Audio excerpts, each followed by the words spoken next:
think we're good now. Okay. Oh yeah, I was trying to find a thumbnail. It was not working, but we got it on. Okay, and you can hear the game music in the background. Okay, let me get a little comfortable. Just open the tab over here real quick.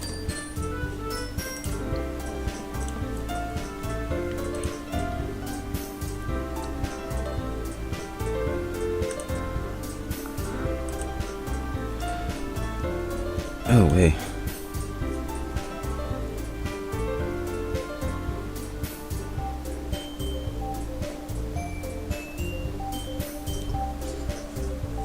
I'll wait a couple seconds.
Okay, let's get started. So we're gonna load our nice save. Hint, you can use skip button to fast forward through text you already read. So I think this is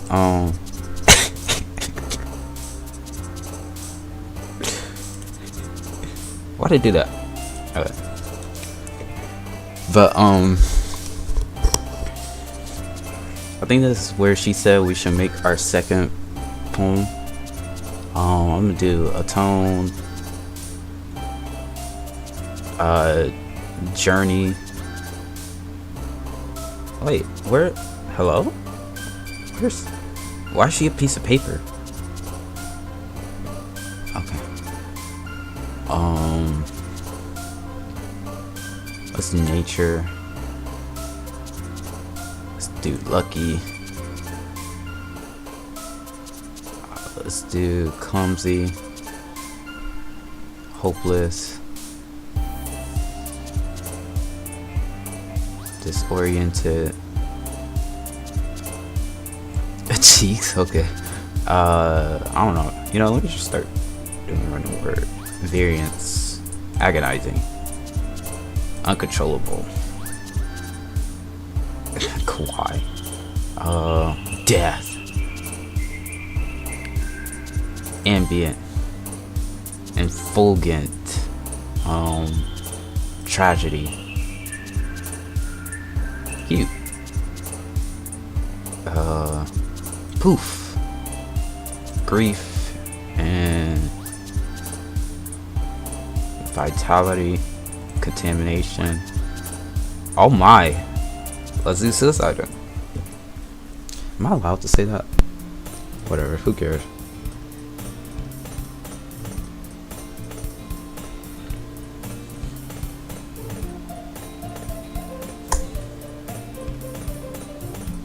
Another day passes and it's time for the club meeting already.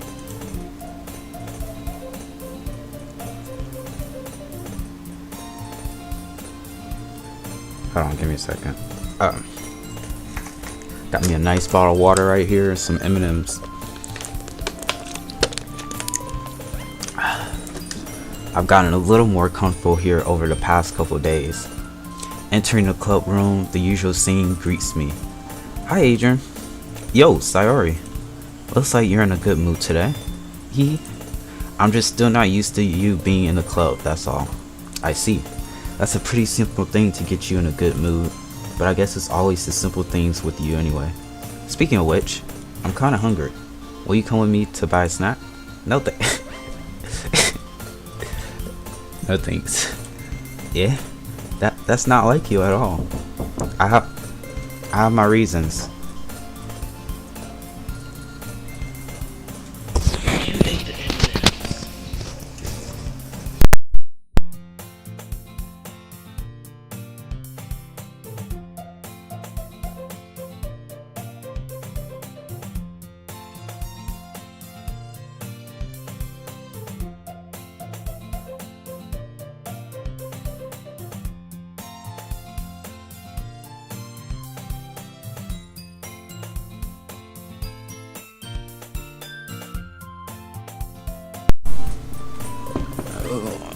Let me see something. Okay, my bad. I was talking to my sister. Alright, I have my reasons. Why don't we take a look at your purse, Saori? Eh? Why that all of a sudden? No reason, really. I just wanted to look at it. Saori nervously retrieves her coin purse. She fumbles with the latch and gets it open. Then she turns it upside down and lets its contents spill onto the desk. Only 2 small coins fall out. Hahaha. I knew it. I could see right through you, Saori. Oh, she was gonna make me pay. Alright. That's not fair. How did you even know? It's simple. If you had enough money in the first place, you would have bought a snack before coming to the club room. So either you're not hungry and want an excuse to take a walk, or you plan to conveniently forget that you spent all your money so that I would lend you some. I'm actually smart. But there's one more thing. You're always I am cooking her for no reason at all. And so that only leads to one option. Turn my fan on. I am hot. Wow. I give up. Don't make me feel guilty. If you feel guilty, that means you deserve to feel guilty. Haha. Yuri suddenly giggles. Eh? I didn't notice that she was listening in. Her face is in her book as always.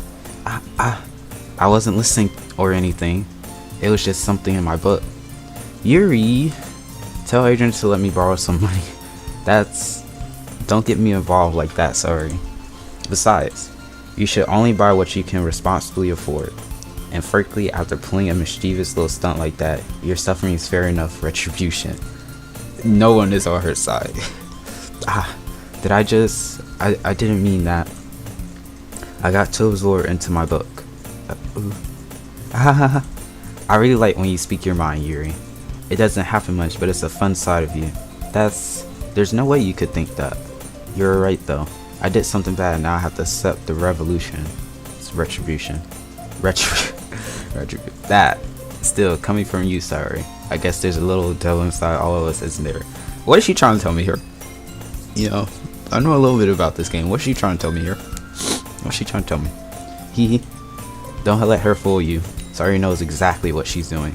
After all, she told you guys she was bringing me to the club before she even told me. But, you wouldn't have come if it weren't for the cupcakes. So I had to trick Natsuki into making them. Come on, give me more credit than that, Saori. Hee. Oh, wow. Hee. Okay, out of nowhere, something smacks Saori in the face and tumbles onto the desk. Ow. What was... a cookie? Sure enough, it's a giant cookie wrapped in plastic. Saori glances around. Is this a miracle? It's because I paid my retribution. Actually, that one almost worked. I was just gonna give it to you, but then I heard you blab about the cupcakes. It was totally worth seeing your reaction though, huh? Natsuki, that's so nice of you. I'm so happy. Saori hugs the cookie. Geez, just eat it. Saori rapidly tears open the wrapper and takes a big bite. So good. Let's not talk about food in our mouth. I don't know.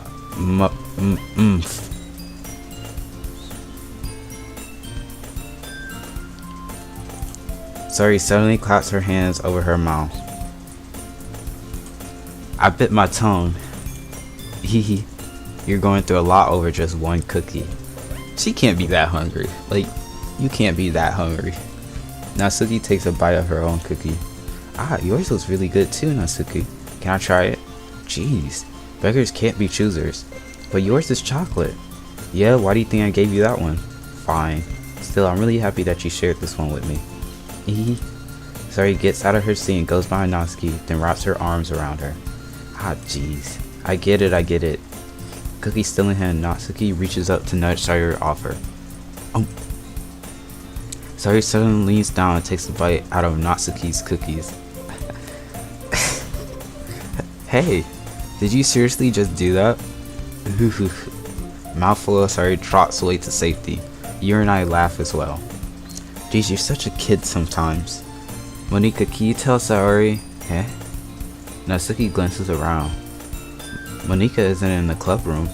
Ugh. Where's Monika anyway? Monica. I keep saying Monika. Monica. Good question. Have any of you heard anything about her being late today? Not me. Yeah, I haven't either. That's a bit unusual. I hope she's okay. Of course she's okay. She probably just had something to do today. She's pretty popular after all. Eh? You don't think she has a... I wouldn't be surprised.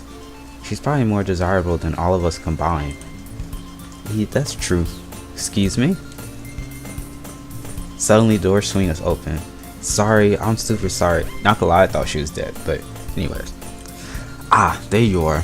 I didn't mean to be late. I hope you guys weren't worried or anything. Eh?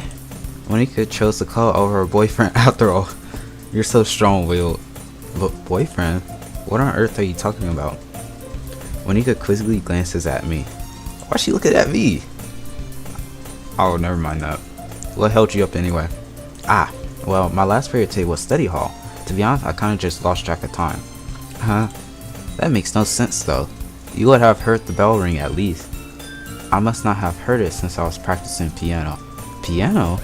I wasn't aware you played music as well, Monika. Monica or Monika? Thank you.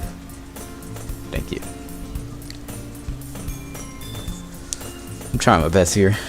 You know, I may not have the best reading skills, but I would read. Alright, I wasn't a player. So are we doing Monica or Monika? I don't know which. We can do Monica. Monica kind of, you know, flows better. I kind of just started recently. I've always wanted to learn piano. That's so cool. You should play something for us. Monica.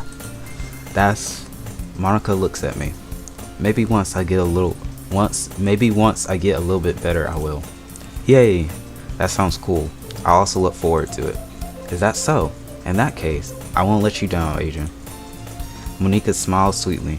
I didn't mean any pressure or anything like that. Don't worry. I've been practicing a whole lot recently, and I really love the chance to share once I'm ready. Oh yeah, by the way, I still have the wheel up, so if a decision comes up, I'll just use the wheel, because I don't know what to choose. I see. In that case, best of luck. Thanks. So I didn't miss anything, did I? Not really. You missed, Sari eating 2 cookies and biting her tongue. I choose to leave out Sari's machine escapade. I don't know. I'm sure Natsuki will end up complaining to her anyway. It looks like everyone has already settled down. Sari somehow already finished her entire cookie. Yuri's back to her butt and Natsuki disappears into the closet. Does she disappear into the closet because she's short and small? I'm really curious to talk to Yuri a little bit more, but at the same time I would feel bad for distracting her from reading. I catch a glimpse of the cover of her book. It looks like the same book that she lent me. More than that, she seems to be on the first few pages. Crap. I think she noticed me looking at her. She sneaks another glance at me and ours meet for a split second. But that only makes her hide her face deeper in her book. Sorry, I was just spacing out. I muttered this, sensing I made her uncomfortable. Oh, it's fine. If I was focused, then I probably wouldn't have noticed in the first place. But I'm just rereading a bit of this, so... That's the book that she gave me, right? I wanted to reread some of it, not for any particular reason. Just curious, how come you have two copies of the same book? Ah, well, when I stopped at the bookstore yesterday. Ah, that's not what I meant. I mean, I just happened to buy two of them. Ah, see. There's something fairly obvious here that Yuri isn't telling me, but I decided to let it go. I'll definitely start reading it soon. I'm glad to hear. Once it starts to pick up, you might have a hard time putting it down. It's a very engaging and relatable story. Is that so? What's it about anyway? Well, Yuri closes the book and scans her eyes over the back.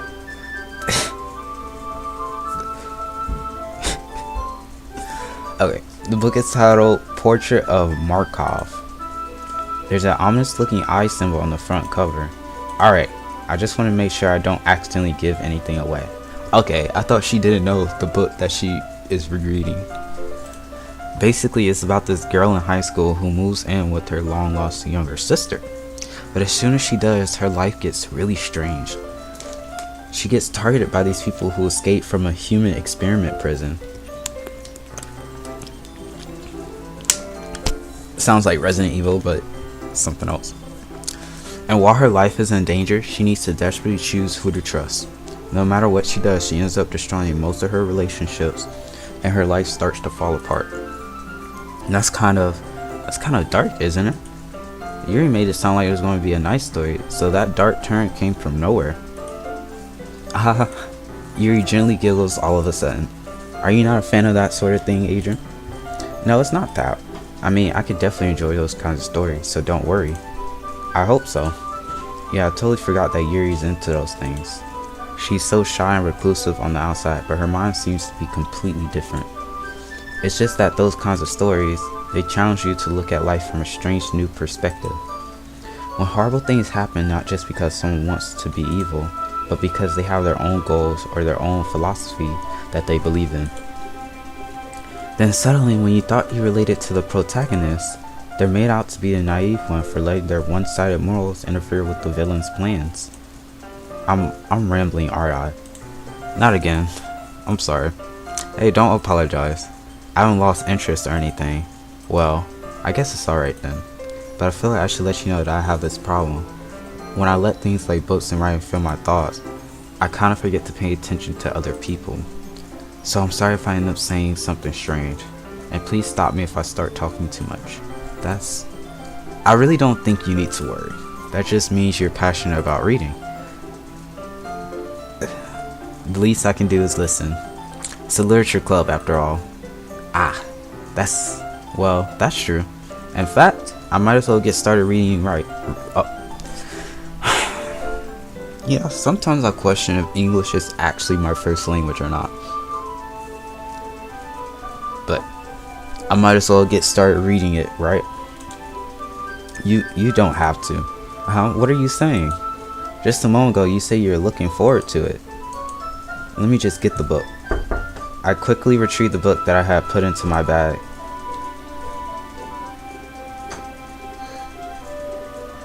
Alright, it's fine if I sit here, right? I slip into the seat next to Yuri's. Ah, yeah. Are you sure? You seem a little apprehensive. I'm sorry. It's not that I don't want you to. It's just something I'm not very used to. That is, reading in company with someone. I see. Well, just tell me if I end up distracting you or anything. Alright. I open the book and start the prologue. I soon understand what Yuri means about reading in company. It's as if I could feel her presence over my shoulder as I read. It's not a particularly bad thing. Maybe a little distracting, but the feeling is somewhat comforting. Yuri is in the corner of my eye. I realize that she's not actually looking at her own book. I glance over. It looks like she's reading from my book instead. So, sorry. I was just... You really apologize. You really apologize a lot, don't you? I do. I don't really mean to. Sorry. I mean... Here, this should work, right? I slide my desk until it's up against Yuri's, then hold my book more between the two of them. I suppose so. Yuri timidly closes her own copy. Once we each lean in a little bit, our shoulders are almost touching. It feels like my left arm is in the way, so instead I use my right hand to hold the book open. I guess that makes it kind of difficult to turn the page. Here. Yuri takes her left arm and holds the left side of the book between her thumb and forefinger. Ah. You know, let's admire this real quick. Like, let's just admire the art style, how the lighting, how she looks. Like, everything just looks so good. They got a computer right there.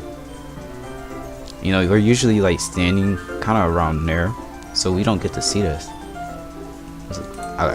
I did the same with my right arm on the right side of the book. That way I turn a page and Yuri slides it under her thumb after it flips to her side. But in holding it like this, we're huddled even closer together than before. It's actually kind of distracting me. It's as if I could feel the warmth of Yuri's face and she's in the corner of my vision. Are you... How do you... Like, I saw that in the corner of my eye, how her eye just moved. Are you ready? To turn the page. Ah, sorry. I think I got a bit distracted for a second. I glance over at Yuri's face again and our eyes meet. I don't know how I'll be able to keep up with her. Ah, that's okay. You're not as used to reading, right? I don't mind being patient if it takes you a bit longer. It's probably the least I can do, since you've been so patient with me. Yeah, thanks.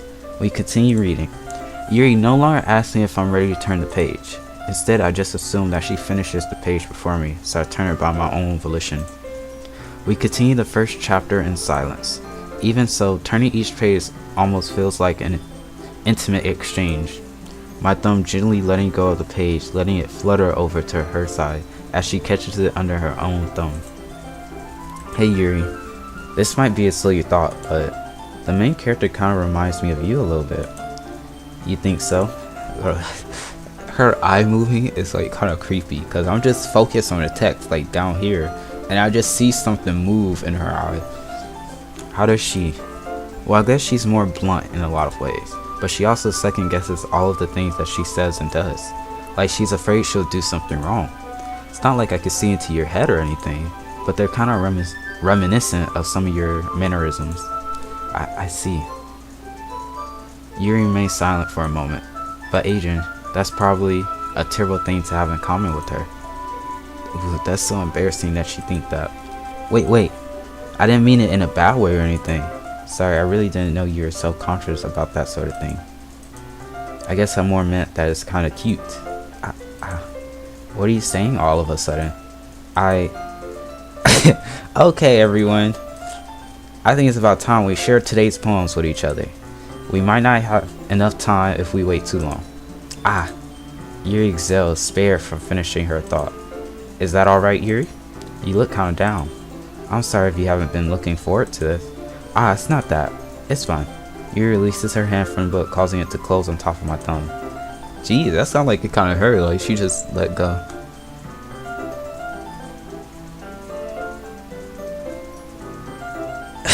Thank you. I'm just randomly choosing them. I'm not really, picking one. Guess I'll do some more reading tonight. Or would you prefer I only read it with you? I guess I don't have too much of a preference either way. In that case, I'll read a little more tonight.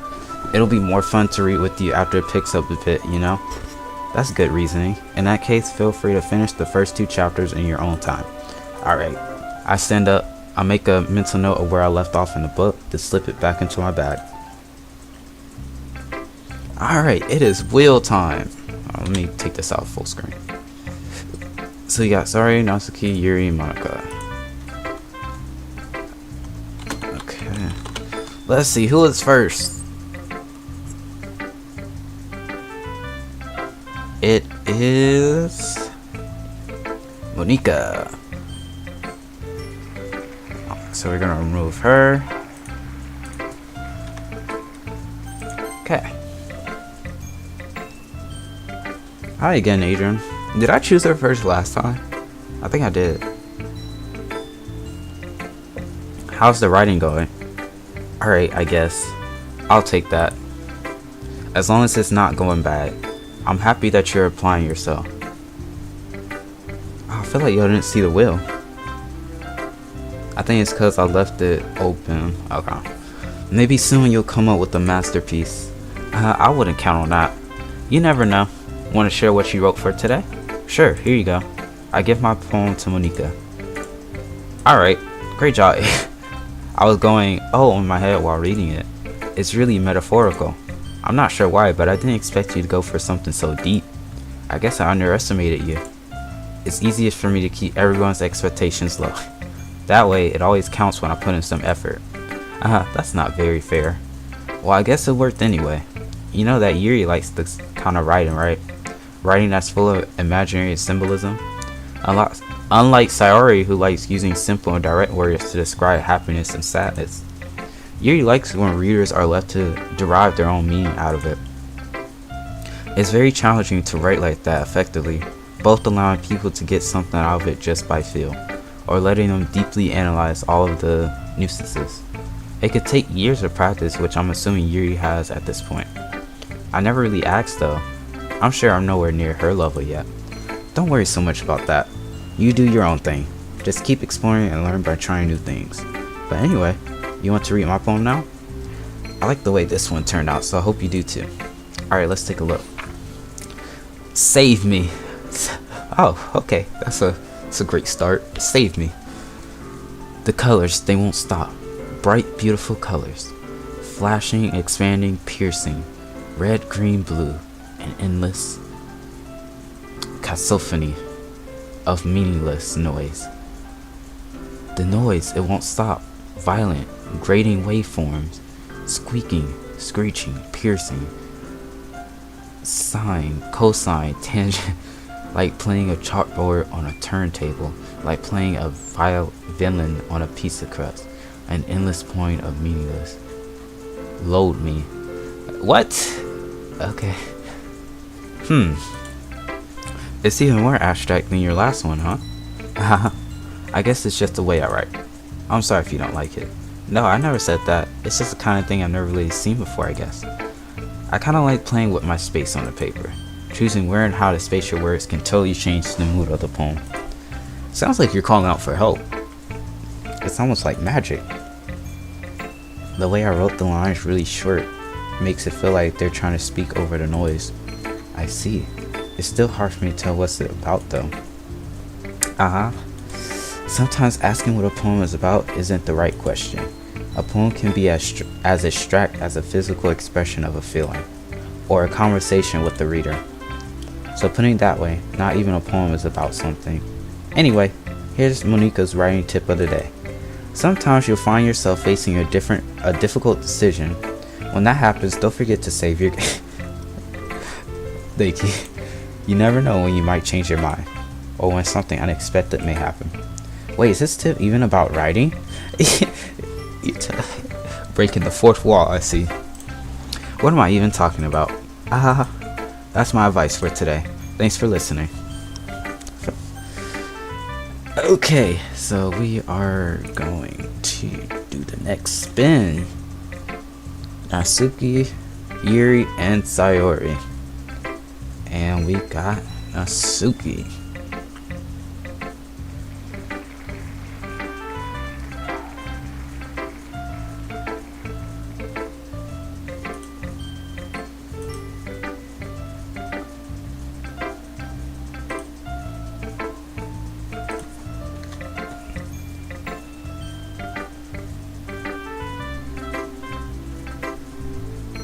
Hold on.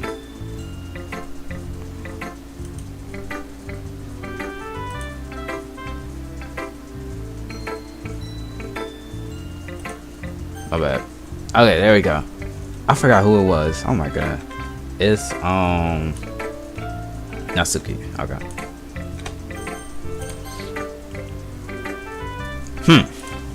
I like their last one better.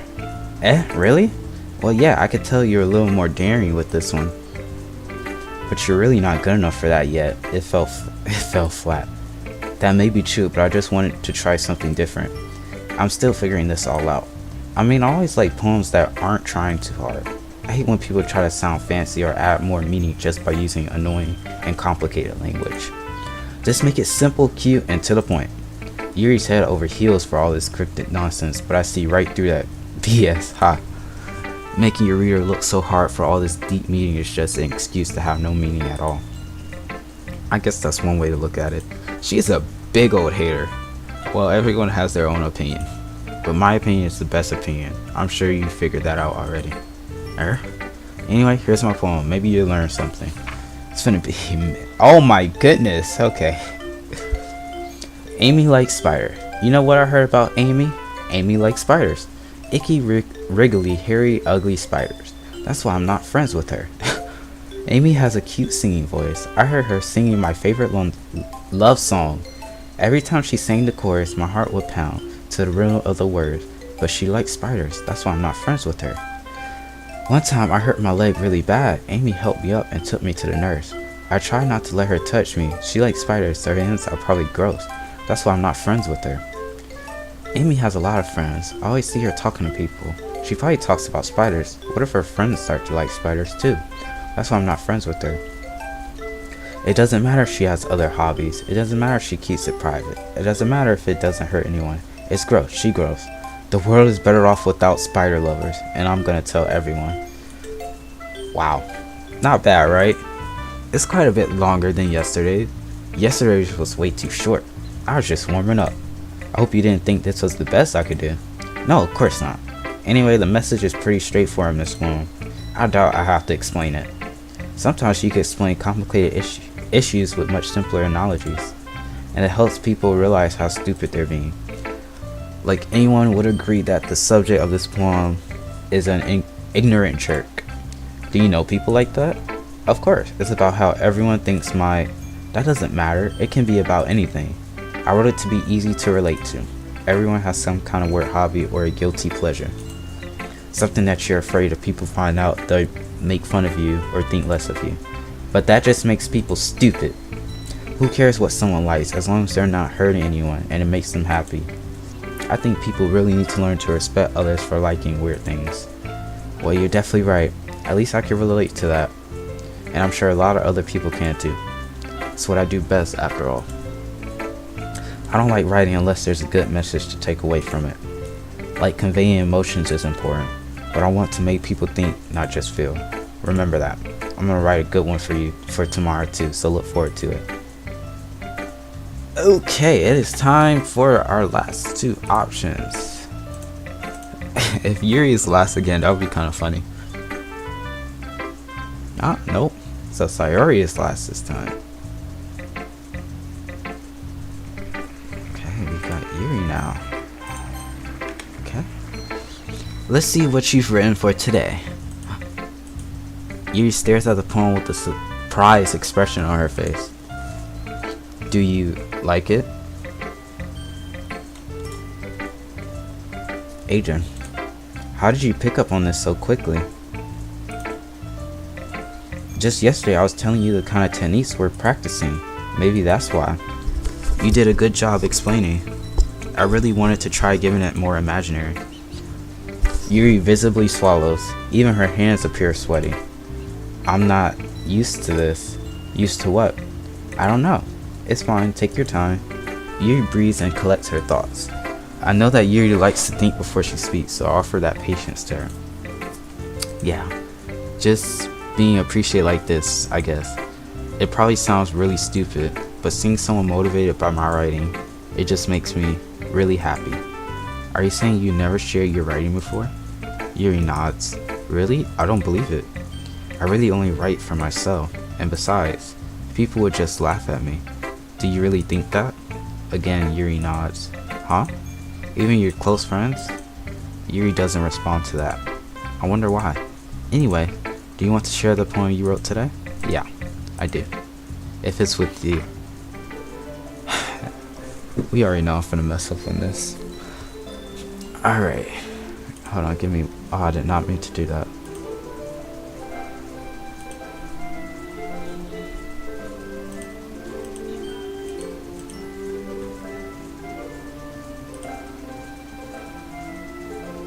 Alright.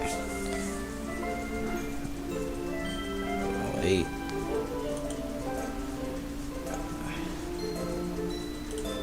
There we go. Okay. The raccoon. It happened in the dead of night while I was slicing bread for a guilty snack. My attention was caught by the scuttering of a raccoon outside my window. That was, I believe, the first time I noticed my strange tendency as an unordinary human. I gave the raccoon a piece of bread, my subconscious well aware of the consequences, well aware that a raccoon that is fed will always come back for more. The enticing beauty of my cutting knife was the symptom, the bread, my hungry curiosity, the raccoon, an urge. The moon increments its phase and reflects that much more light off of my cutting knife, the very same light that glistens in the eyes of my raccoon friend. I slice the bread, fresh and soft. The raccoon becomes excited, or perhaps I'm merely projecting my emotions onto the newly satisfied animal. The raccoon has taken to following me. You could say that we've gotten quite used to each other. The raccoon becomes hungry more and more frequently, so my bread is always handy. Every time I brandish my cutting knife, the raccoon shows me excitement. A rush of blood. Classic Pavlovian conditioning. I slice the bread and I feed myself again. Oh, I thought she was gonna cut the raccoon, give him some decapitation, I was a little more daring with this one than yesterday's. I could see that. It's a lot more metaphorical. I don't know if it's my fault, but I can't begin to imagine what this poem is about. That's right. It's a bit closer to my preferred writing style, using the poem as a canvas to express vivid imagery and conveying emotions through them. Yeah, if I take it at face value, then I can't even figure out what it's supposed to mean. Well, I think it's something that different people can relate to in their own way. I want to express the way it feels for me to indulge in my more unusual hobbies. It's those sorts of things I'm usually forced to keep to myself. So I sometimes enjoy writing about them. Huh? That's funny. Didn't Natsuki also write something about that?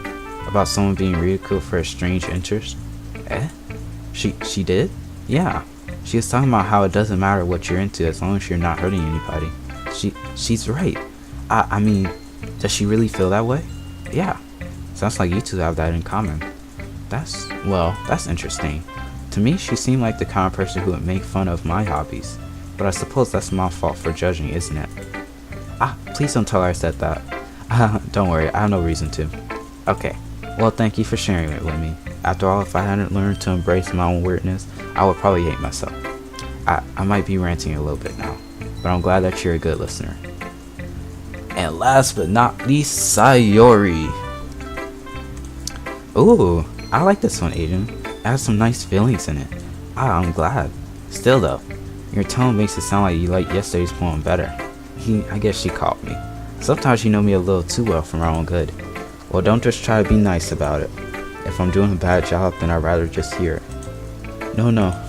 I still like this one, I promise. You know I wouldn't lie to you, Adrian. Never ever. Yeah, I guess so. What made yesterday's poem so great compared to this one then? Well, I'm not very good at figuring out if poems are good or bad, but that's why I just go by my heart. If it makes me feel things, then it must be a good poem. I'm not sure that's exactly how it works. Then again, I guess conveying feelings is a pretty important part of this whole thing. Yeah, maybe. Honestly, I don't even know what kind of writing you like in the first place. Yeah, me neither. Ugh. Why don't you at least try giving it some thought? Oh, you want to write something for me? That's so sweet. Yeah, right. But you're always thinking about other people. You need to think about yourself once in a while. If you don't, you might end up getting hurt at some point. Eh? Well, I don't really know what you mean, but I'll try to keep that in mind. Well, whatever. Anyway, let's see. Guess I like happy poems. Wait, sometimes I like sad poems too. Sometimes a little bit of both. There's a word for that, right? What's the word I'm looking for? Bittersweet. Yeah. I like things that are happy and things that are sad. Happy and sad? I can't see you liking something sad, sorry. Well, I like happy the most, but sometimes when you have a little rain cloud in your head, a sad poem can help give the rain cloud a little hug and make a nice happy rainbow. Wow. Sorry, that's unexpectedly poetic. It is? Maybe I'm getting better at expressing my feelings after all. Thanks, Adrian. I should go write that down then. You can read my poem now, okay? Bottles. I pop off my scalp like the lid of a cookie jar. It's a secret place where I keep all my dreams. Little balls of sunshine all rubbing together like a bundle of kittens.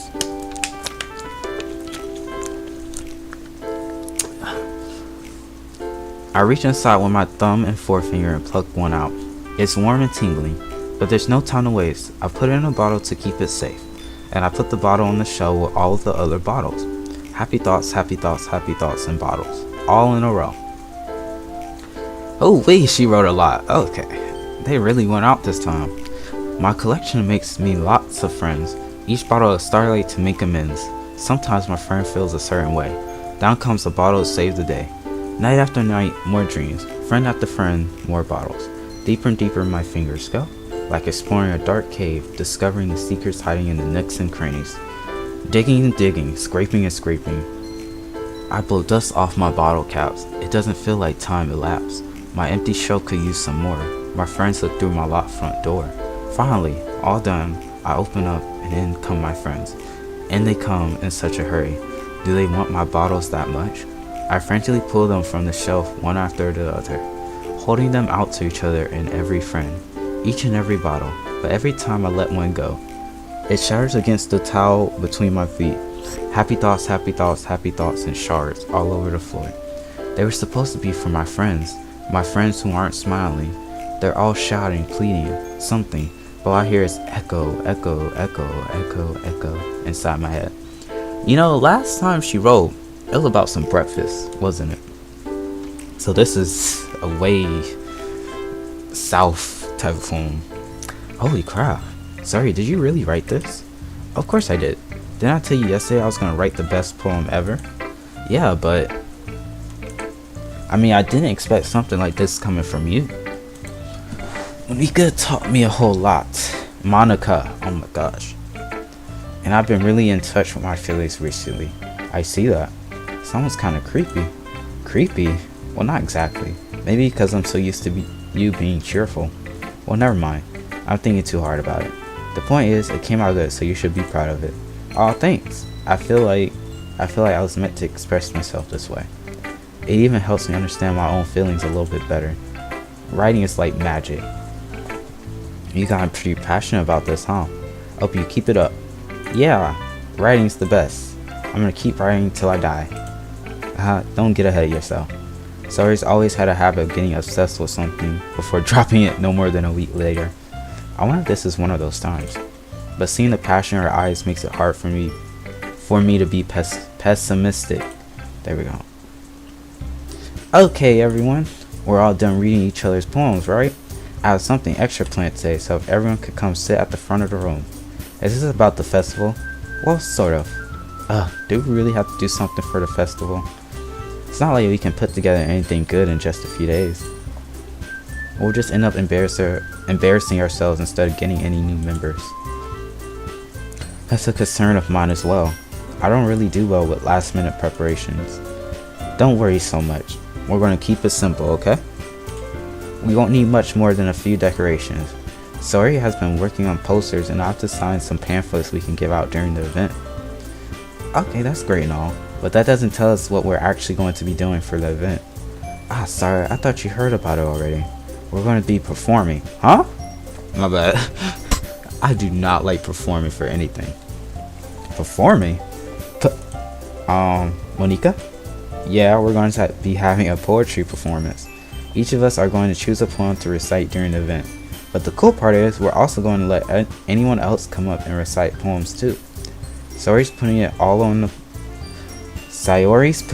on all the posters in case anyone wants to prepare ahead of time. Saori, who's been coloring a poster, holds it up for us to see. Are you kidding me, Monica? You didn't already start putting those posters up, did you? Well, I did. Do you think it's that bad of an idea? Well, no, it's not a bad idea, but I didn't sign up for this, you know. There is no way I'm going to be performing in front of a group of people like that. I agree with Natsuki. I could never in my life do something like that. Imagining it, Yuri shakes her head in fear. Guys, no, sorry. I understand where they're coming from. Remember that Natsuki and Yuri have never shared their poems with anyone until just a couple days ago. It's a lot to ask for them to recite their poems aloud to a whole room full of people. I guess I kind of overlooked that, so I'm sorry. But I still think we should give it our best. We're the only ones responsible for the fate of this club. If we start the event and each put put on a good performance, then it will inspire others to do the same. And the more people who perform, the better we'll be able to show everyone what literature is all about.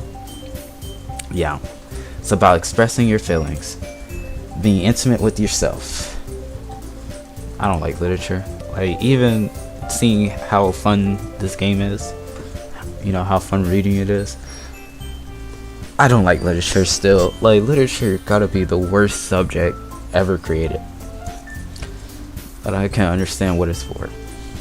Finding new excuse me, and having fun. That's right. And it's those reasons that we're all this club today. What?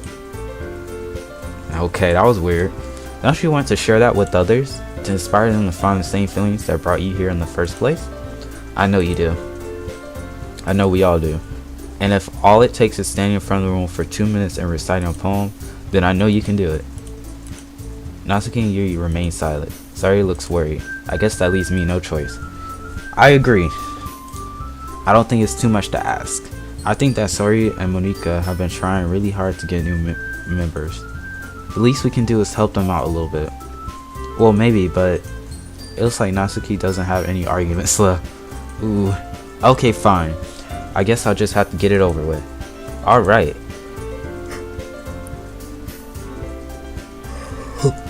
I don't know why I keep yawning so much. Phew. Thanks, Natsuki. What about you, Yuri? Yuri dejectedly glances around at everyone else's expectant faces. Sigh. I guess I don't really have a choice. That's everyone. You're the best, Yuri. This club is seriously going to be the death to me. Oh gosh. You'll be fine, Yuri. But anyway, let's move on to the main event. I want each of you to choose a poem of yours. We're going to practice reciting them in front of each other. No way. Monika, this is too sudden. Well, if you can't recite your poem in front of the club, how do you expect to do it in front of strangers? Oh no. Don't worry. I'll start off to help everyone feel a little more comfortable. Can I go next? Of course. Now let's see. Monika flips through her notebook to the specific poem she has in mind for herself. She then stands behind the podium. The title of this poem is The Way They Fly. Monika begins reciting her poem. I'm glad they didn't make me read through all of that. I was kind of worried about that. Her clear, confident voice fills the room. More than that, her inflection is pristine. She knows exactly how to apply emotion behind each line she recites, bringing the words to life. Is this something she's done before, or is she simply a natural? I glance around me.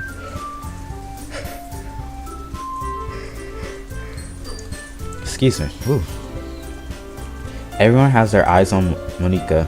Sayori looks amazed. Yuri has an intense expression on her face that I don't understand. Finally, Monika finishes the recitation. Oh my goodness. Oh, let's go.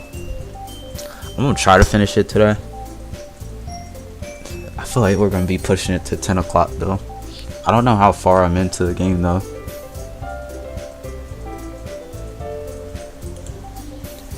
Linka takes a breath and smiles. That was so good, Monika. Thank you very much.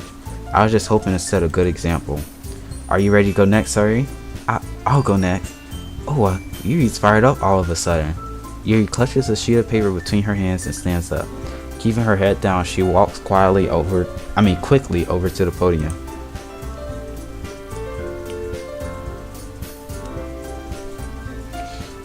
This poem is called...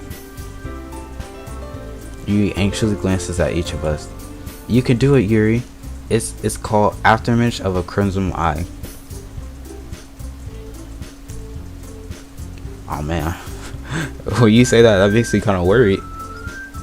Is that a good emotionally effect or a bad emotionally effect? Yuri's voice shakes as she starts reading the poem. Just a moment ago, she practically refused to do this.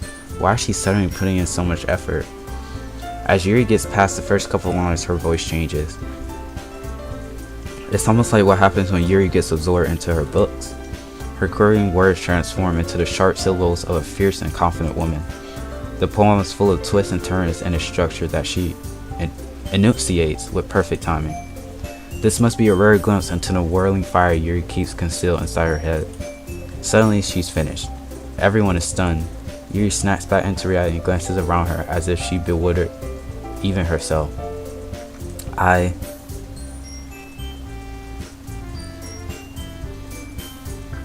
Good.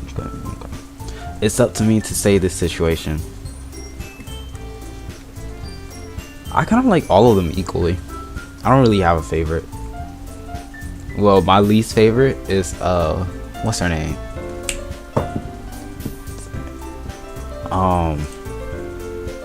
How I forget her name already? Oh, yeah, hold on. But we were caught so off guard that we must have forgotten. As we applaud, Yuri holds the poem to her chest and rushes back into her seat. Yuri, that was really good. Thank you for sharing. Looks like Yuri's down for the count. Okay, I guess I'm next then. Sayori hops out of her chair and cheerfully walks to the podium. This one's called My Medal. Sorry, I giggled. Sayori, it's a lot harder than I thought. How did you guys do it so easily? Try not to think of it like you're reciting to other people. Imagine you're reciting it to yourself, like in front of a mirror or in your own head. It's your poem, so it'll come out the best that way. I see. Okay then. Sayori begins her poem. Somehow it feels like her soft voice was made. Natsuki! There we go. Natsuki. Me and Natsuki are gonna throw hands.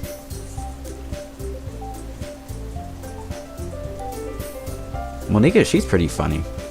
No, Monika, she's really cool. Like the things she can do and stuff. The poem isn't aimlessly cheery like Sayori's. It's serene and bittersweet. If I were to read this on paper, I probably wouldn't think much of it. But hearing it come from Sayori's voice almost gives it a whole new meaning. Maybe this is what Sayori meant when she said she likes my poems. It's like I get to reach more deeply into someone I thought I knew, through and through. Sayori finishes and we applaud. I did it! Good job, Sayori. Even Adrian liked it. I guess that's a good sign. What does that even mean? It came out nicely, Sayori. The atmosphere of the poem fits you really nicely, but it might be that other poems would have worked quite as well with the kind of delivery. I don't really understand.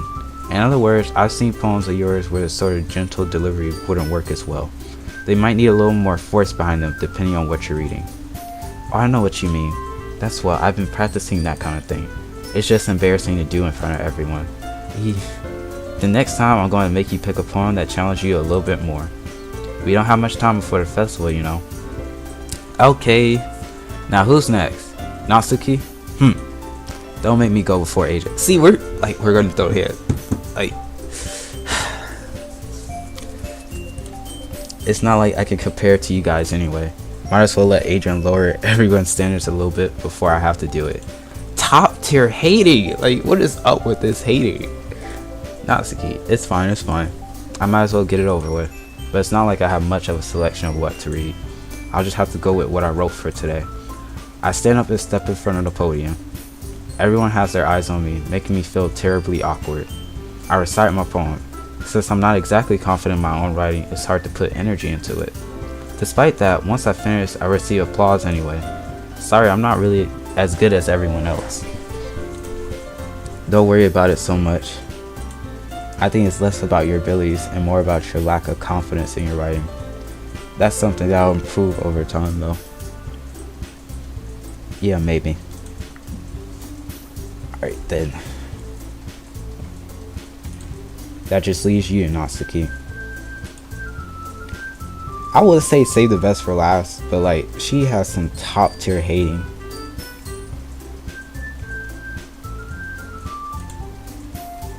I'm going.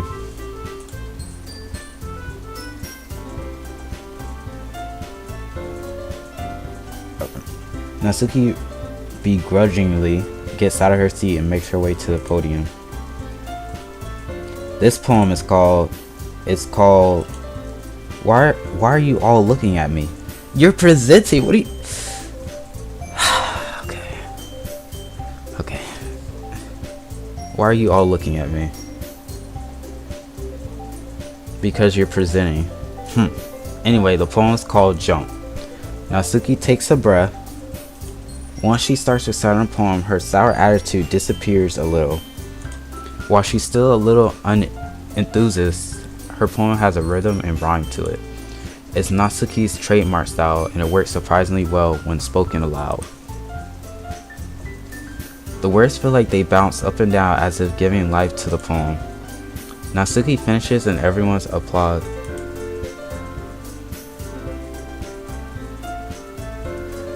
Alright, thank you. You have a good one. I'm gonna try. Let's see. I'm trying to see where this will take me. Kind of worried, yeah. But thank you for stopping by. She husks back to her seat. That wasn't so bad, was it? Easy for you to say. You better not make me do that again. Ah, well. Do you at least feel prepared enough to recite a poem in front of other people? I mean, doing it in front of other people would be way easier. I could put on whatever face I want for other people. But when it's just my friends, it's just embarrassing. That's a surprise, Natsuki. I think it would be the other way around for me. Well, that's just how it is, so... Well, I guess in that case, you won't have much to worry about for the festival. That said, I want to thank everyone for coming through. It might be hard, but I hope that you all have an idea of what it's like now. Make sure you pick up a poem and get enough practice before the festival, okay? I'll be making pamphlets, so let me know ahead of time what you'll be reciting.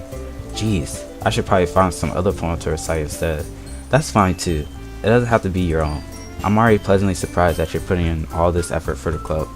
It makes me really happy. Yeah, no problem. Okay, everyone. I think that's about it for today. I know the festival is coming up, but let's try to write poems for tomorrow as well. It's been working out really nice so far, so I'd like to continue that.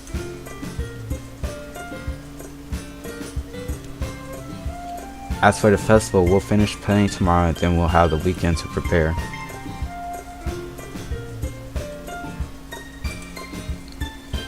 Monday's the big day. I can't wait. I can do this. Alright. I stand up. There's no way I'll be able to find the same enthusiasm as Sori and Monica, but I'll do my best to get through it. If it's for the sake of the club. And impressing Monica, then I have to do my best. Ready to go, Sari?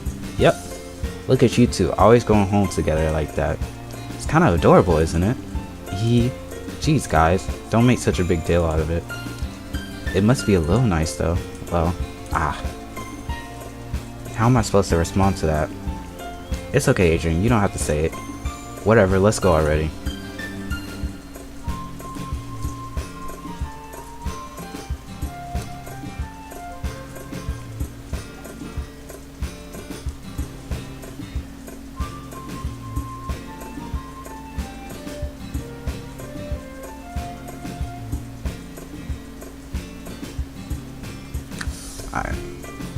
I walk home with Sari once more.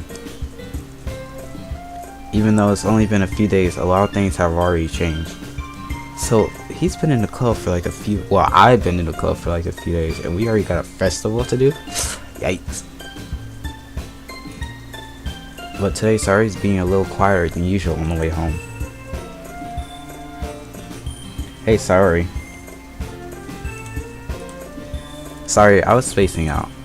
No wonder.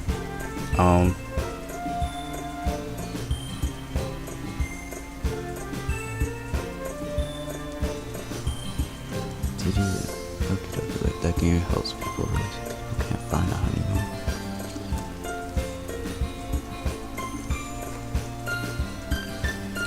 I mean, we haven't really got to the real juicy parts yet. But I'm just, enjoying reading, laughing. It's a pretty chill game. Hopefully they'll create a new game that's more happy than Doki though. If they create a new game, I'm for sure playing it, because I really like the art style, the characters and stuff like that. I was thinking about something from earlier. I like how we get to, Sari fumbles with her words.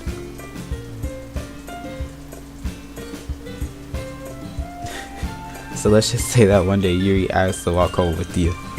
Huh? What would you do? What kind of question is that? You're kind of putting me on the spot here. Well, uh-oh. Decision time.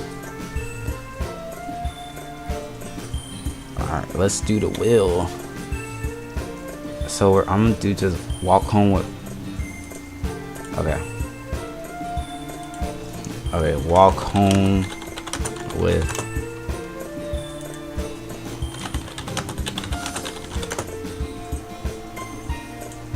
Alright. So I did walk home with Yuri, walk home with Sayori. Uh-oh. Oh man, I finna hurt her feelings. It said walk home with Yuri. Oh gosh. Okay, that's what the wheel said. Walking home with Yuri, huh? Why does the thought of that make my heart pound? I mean, given how hard it is for her to socialize, I would feel awful turning her down, so... Isn't she so beautiful and smart? That has nothing to do with what I just said. So you admitted it. Jeez, there's not even any point in speculating something that's never going to happen. Well, maybe. But I just like to think about it. It's not long before you won't need me anymore, you know? Need you? Sorry, I can't figure out how you're seeing things in your head right now. Sorry. Everyone is different. Nobody in Chloe is a replacement for you. He just like clutched that up so hard. Cause he was finna hurt her feelings. If you say so. The conversation trails off and I'm left feeling awkward. But it was kind of her fault for trapping me with such a weird question. I can't just lie to her. But if there's something that makes her happy, I would hate to take that away from her. That's why I said there's no point in speculating. Then again, the festival is only a few days away. Some beer.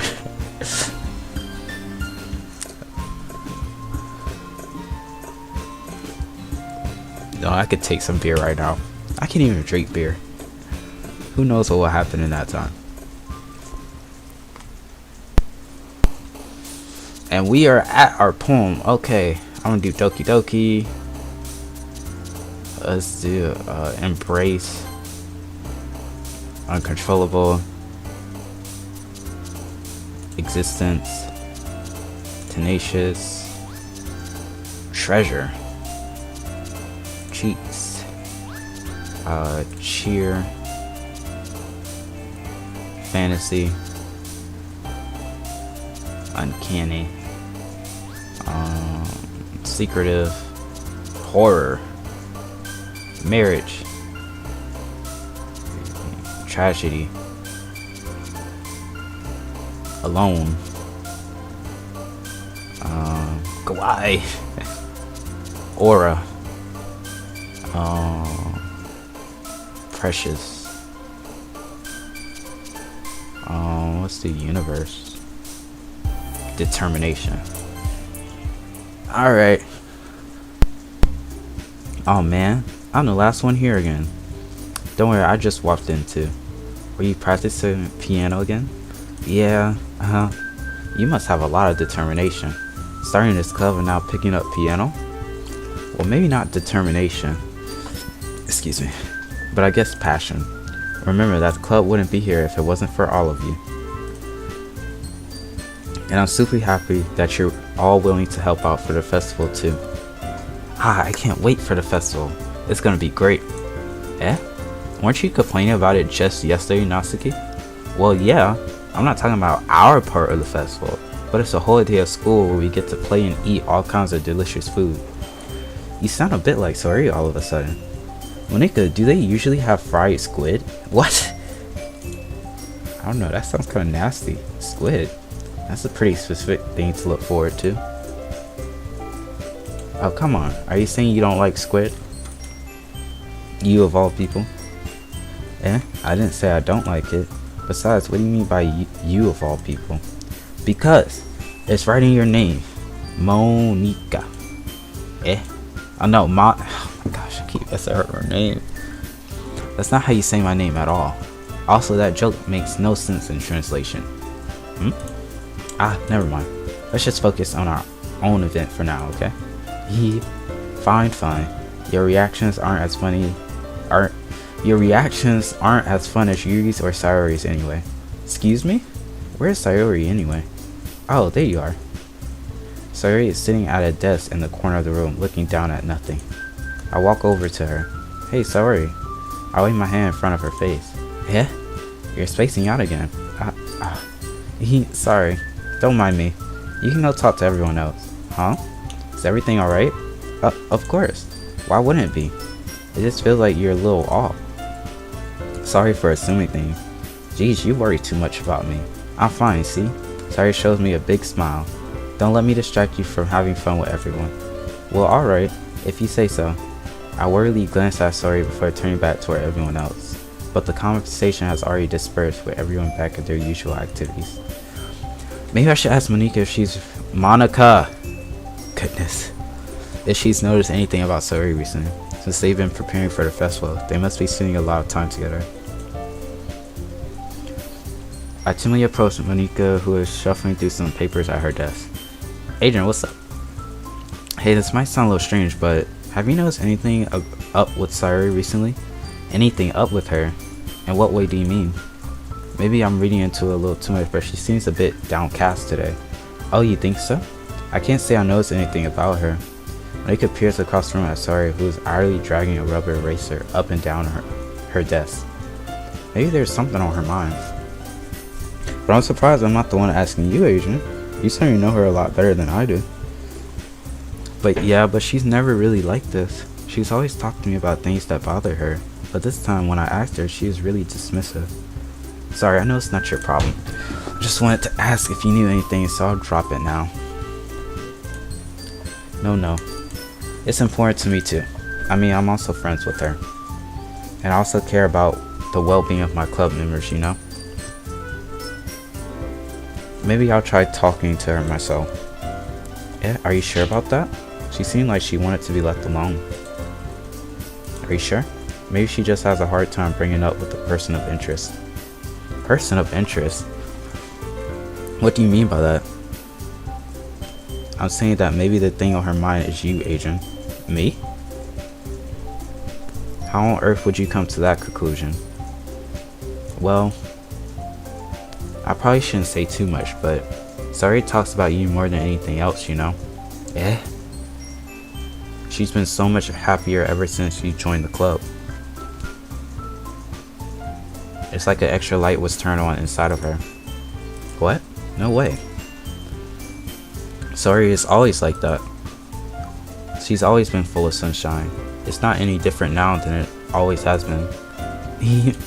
You're so funny, Adrian. Have you ever thought that maybe you've always seen her as so cheerful? Because that's just how she is when she's around you? I said too much. I'm sorry. What do I know anyways? I didn't mean to jump to conclusions, so you should just forget about what I said. I'll try to talk to her, so try not to think about it for now. Alright. Monika smiles meaningfully. I know she said to forget about it, but I already know that I won't be able to get her words out of my head. Monika stands up from her desk and walks across the room to where Sayori is sitting. I watch her kneel down next to Sayori and gently talk to her, but she's keeping her voice so quiet that I can't hear her from here. I sigh and sit myself down. I know Sayori told me not to worry about her and to have fun with everyone else, but that's impossible to do when she's behaving like this. Exactly how much do I care about her that I'm letting this weigh me down so much? Now it feels like I'm the one behaving out of the ordinary. But there's nothing I can do besides wait for Monika. Why does it feel like I'm being watched? I glance around the room. Suddenly I notice Yuri peering at me from over her book. But she looks away just as quickly with a flustered look on her face. I realize that she won't get anywhere like this. I've never really seen Yuri approach anyone or start a conversation on her own accord. I have no choice but to approach her myself. But now it's a little easier for me to do that. I'm gonna eat real quick.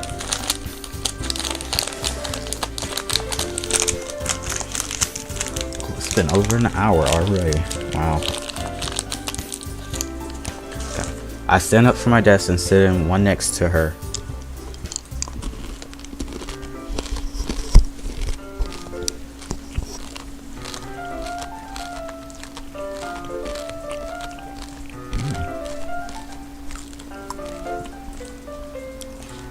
I didn't mean to bother you or anything. Relax, you didn't even do anything.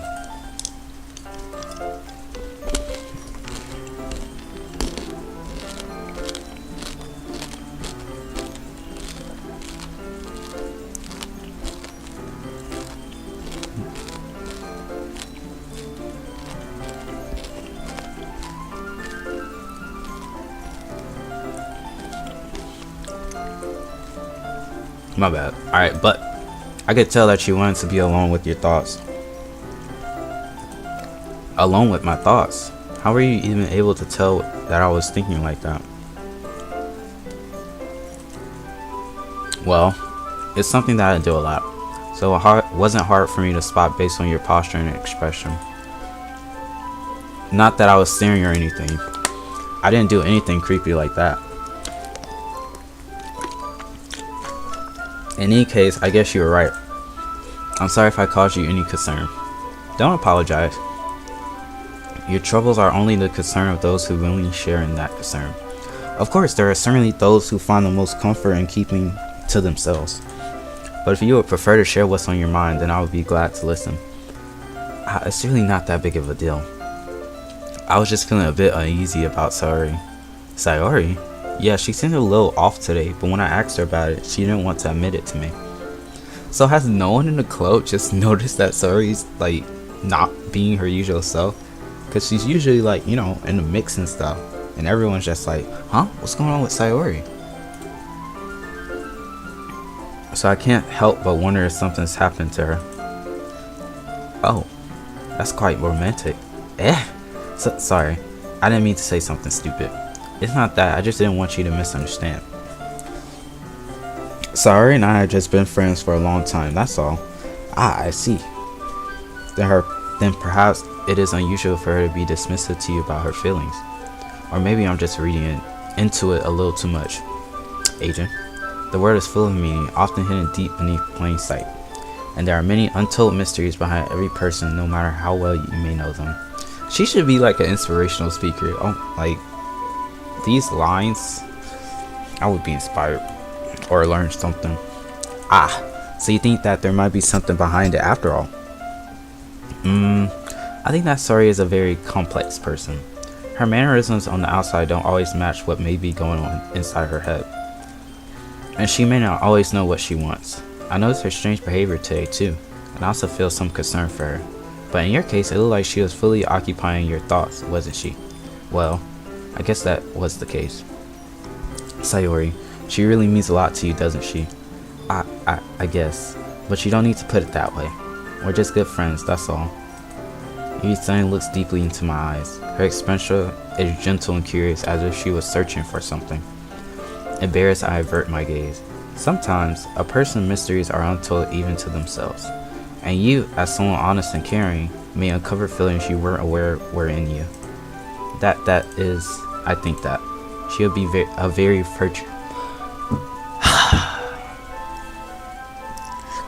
a very fortunate person.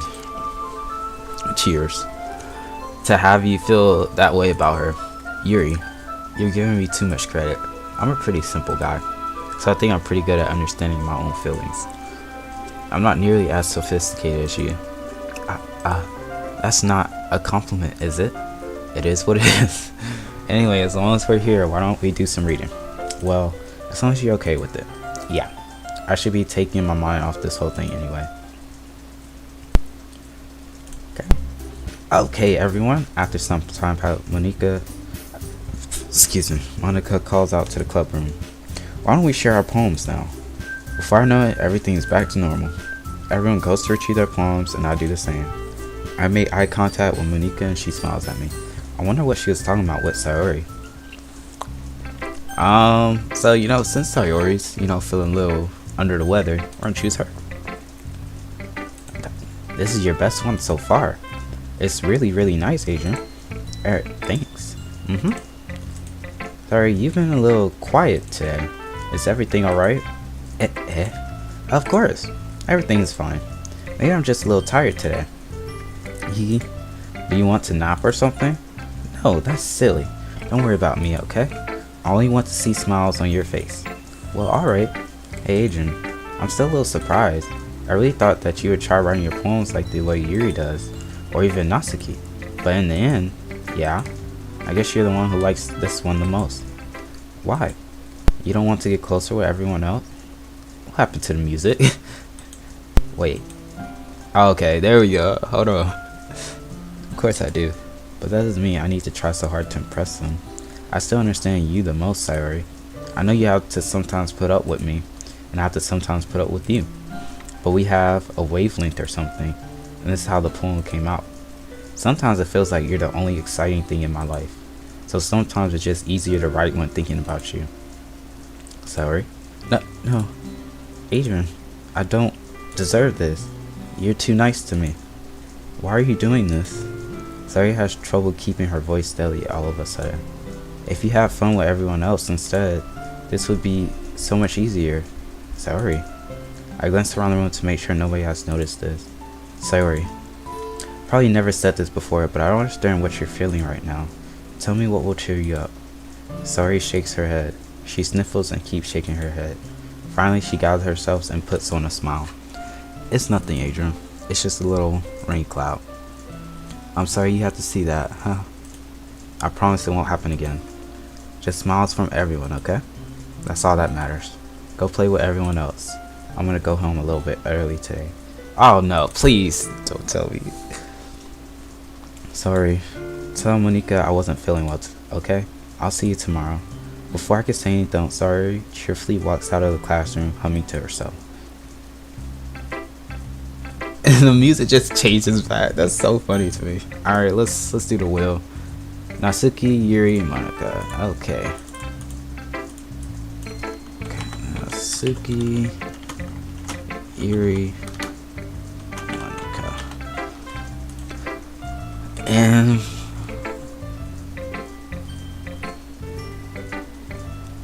Natsuki, okay. This one's alright. Alright. Well, yeah. It doesn't blow me away. But there's nothing I really hate about it. It's just not really my style. I mean, that's fine. Come to think of it, this kind of reminds me of Sayori's poem from yesterday. You think so? Yeah, well, I guess if you've been friends with her for so long, you might be on the same wavelength. But you never really struck me as her type.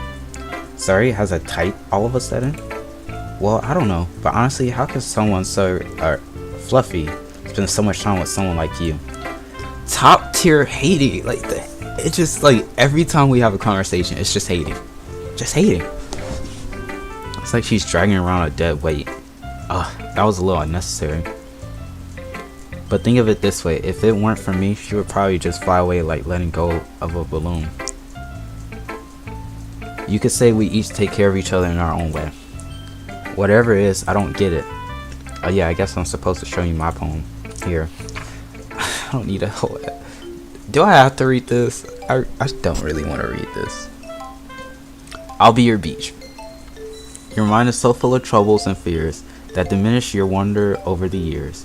But today I have a special place, a beach for us to go. A shore reaching beyond your sight, a sea that sparkles with brilliant light. The walls in your mind will melt away before the sunny glow. I'll be the beach that washes your worries away. I'll be the beach that you daydream about each day.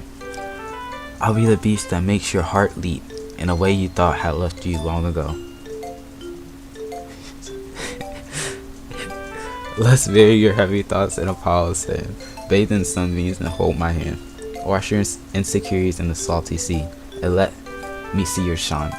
She wrote more. Like, why is she writing just more and more? Okay, let me stop playing. Let's leave your memories in a footprint trail. Set you free in my windy cell. And remember the reasons you're wonderful when you press your lips to mine. I'll be the beach that washes your worries away. I'll be the beach that you daydream about each day. I'll be the beach that makes your heart leap in a way you thought had left you long ago.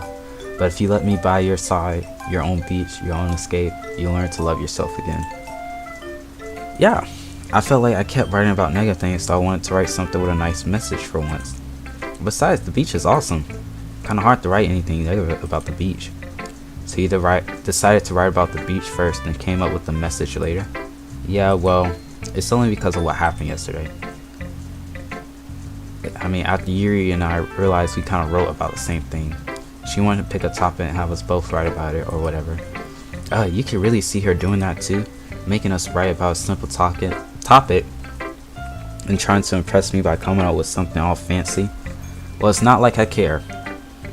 I just did it anyway. I mean, I guess mine ended up being kind of metaphorical too. But there's nothing wrong with doing that once in a while. She cannot just act like she's very self-centered. At the very least, it was good practice. Okay, Yuri or Monika. So we're gonna remove, click, and let's see. And we have Monika. Okay.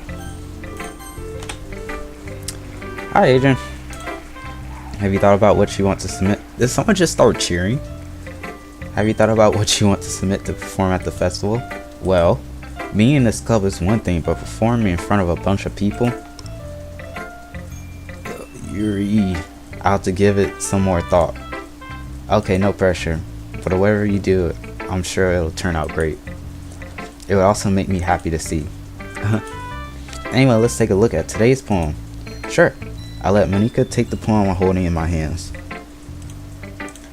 It's pretty good. It makes me think of Sayori like the other one that she wrote. You two are like the dynamic duo. That's kind of exaggerating it.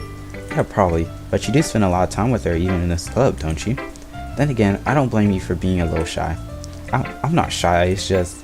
I'm just teasing you. I know it takes a bit of time to make friends with everyone. But Yuri and Natsuki are super interesting people, so don't be afraid to give them their share of time. And you could talk to me every now and then too. I'm not like unapproachable or anything, am I? I know, it's nothing like that. I'm just still getting used to being here, that's all. Yeah, I'm sorry if I was putting pressure on you or something. I really didn't mean it like that. No, don't worry. I get what you're saying. Well, alright. Anyway, I'll share my poem with you now, alright? Alright. Oh my...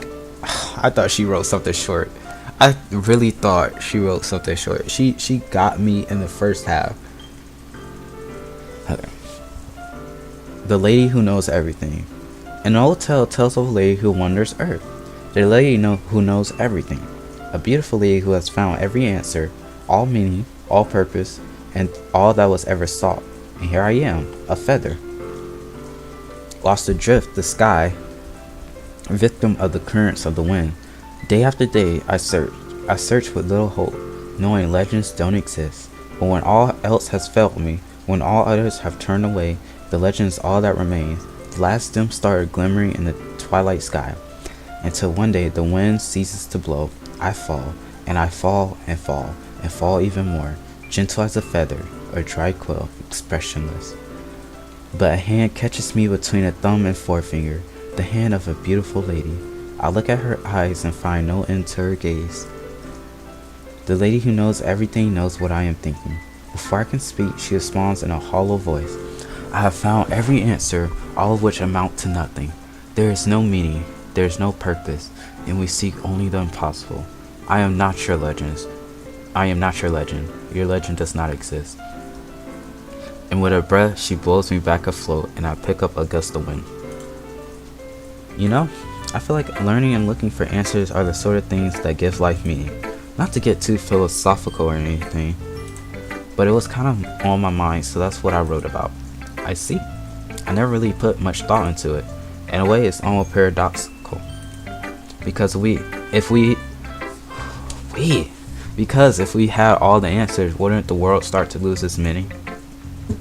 I said meaning. Like I said meaning. Okay. You know, there's one thing I noticed. It seems like everyone in the club prefers writing about things that are more sad than happy.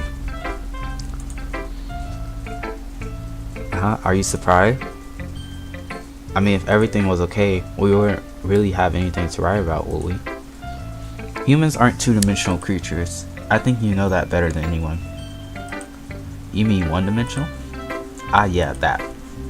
Anyway, here's Monika's writing tip of the day. Are you ever too shy to share your writing because you're afraid it's not that good? It can be really disheartening to get a lukewarm response to something you put so much into. But if you find other people who enjoy writing, then sharing becomes a lot easier. Because instead of just telling you that your writing is good or okay or bad, they'll want to focus more on everything that went into it and the things you can work on. It's much more encouraging that way, and it'll make you want to continue improving. This is a long quote of the day. It's almost like having your own little literature club, don't you think? That's my advice for today. Thanks for listening. And last but not least, we have Yuri. Well done, Adrian. You definitely improved your writing over the course of these few days. Has my advice been helpful to you? Oh man, I'm almost out of M&Ms.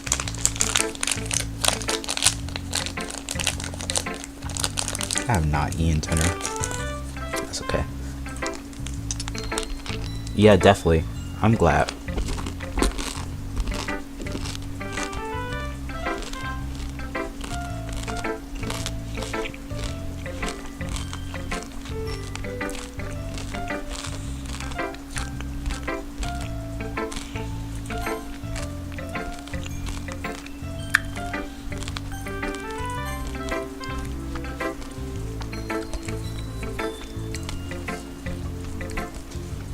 Yeah, she's a little interesting, but I mean, she's like antisocial and stuff, so sharing writing like this, and she likes like, you know, kind of evil type of stuff. It's a lot more fun and rewarding than I anticipated. I need to remember to thank Monica. I think y'all can hear me eating. Oh my gosh, that's not okay. I think we all felt a little awkward at first, but now it seems like everyone is enjoying sharing their writing and see what others think. I guess I can't really disagree. I was afraid this whole thing would be a chore, but it's a great way for me to spend some personal time with all the girls in the club. But it's been fun getting to know everyone and their writing, and I guess doing some writing myself. Well, have you learned anything about yourself, Adrian?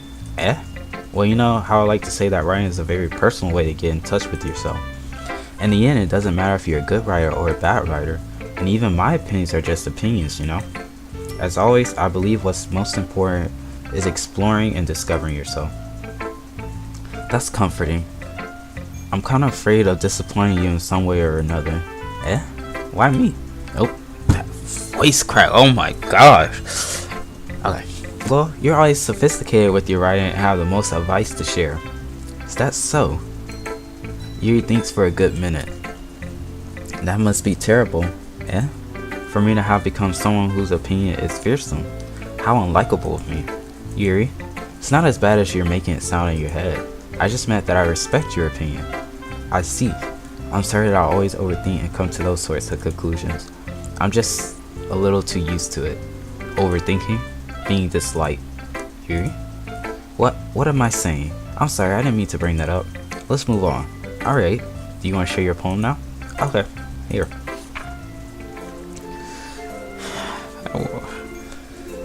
Beach, marvel millions of years in the making, where the womb of Earth chaotically meets the surface, under a clear blue sky, and like when I tell you I can't read cursive, I cannot. An expanse of bliss, but beneath gray rolling clouds, an endless enigma. The easiest way to get lost in is one where everything can be found.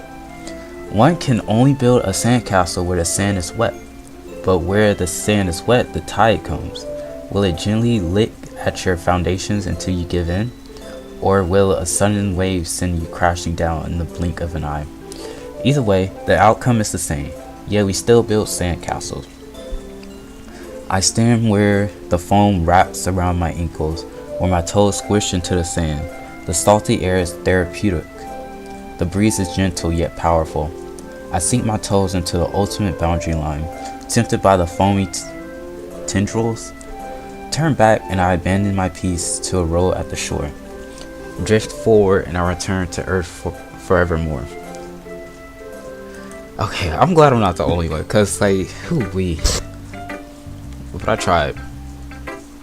I remember I went to the beach and it was like extremely cold. I did not enjoy that at all. Like, I tried to sit in the water to warm up, but it was just as cold as it was. And then I was like, you know what? Oh yeah, yeah, she talking about toes a little too much. Yuri, is there something you're trying to tell us here? I'm aware that the beach is kind of an inane thing to write about, but I did my best to take a metaphorical approach to it. Yeah, Natsuki already told me about it. She did? She didn't say anything weird, did she? She just wanted us to write about the same topic again. I suppose to better compare the differences in our writing styles or thought processes. Excuse me. Anyway, it was her idea. Knowing her, it's no surprise that she wants to do something like that. Oh, I missed that. Hold on. She probably just wants to show off. It's not like I have a particular interest in her writing style. I just went with her request. But, well, I suppose it's not so bad to write about something simple on occasion. It can be refreshing, you know. It's good for me to calm my thoughts once in a while. Yeah, I think I agree. Thanks for sharing. And here comes Monica. Yep. Okay, you three. We're all done sharing poems, right? Why don't we start figuring out... Hold on a second. Is it just me or did you say something strange just now? Yeah? Something did sound a bit unusual. That's right. You deviate from your usual catchphrase when addressing the club. Yeah, she did. I was about to say that. Catchphrase? I don't have a catchphrase. Jeez. Why is it the mood so weird today? Look, even Yuri isn't immune to it. Stagnating air is common foreshadowing that something terrible was about to happen. In your books, maybe. But the only thing different is that Sori isn't here. Ah, it seems you're right. Sori always helps lighten the mood a little bit, doesn't she? It's almost like everyone's balance is thrown off a little when she's not around. Where the heck did she run off to anyway? I thought she just wanted to pee. Natsuki, please show some decency. Oh, come on. Ah, she actually wasn't feeling too well and went home early. Is that so? I hope she's alright. Seriously? Of all the times to not go home with her, you picked the time she's not feeling well? So much for you two being all lovey-dovey. No. First off, stop misunderstanding my friendship with Sayori. And second, she's kind of been avoiding me today, so I don't want to force it. Ooh. That curious expression coming from Yuri of all people. Calm down, guys. I talked to her earlier and everything's fine. What did she say? Anyway, she just dismissed me so hard. Anyway, we need to figure out the rest of the festival preparations, so let's decide what everyone will be doing this weekend.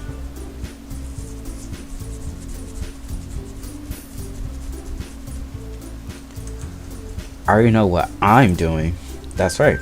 Natsuki will be making cupcakes, but we might need a lot of them in different flavors. Can you handle that all by yourself, Natsuki?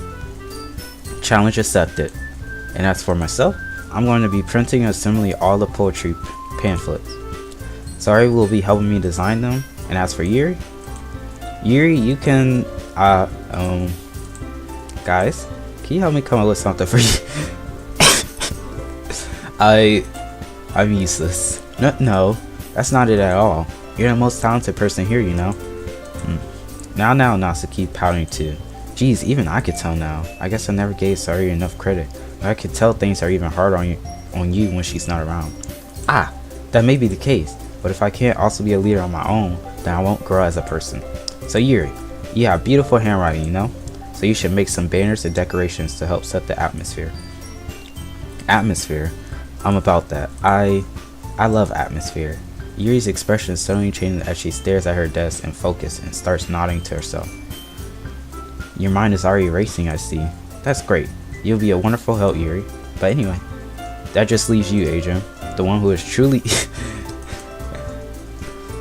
don't say that.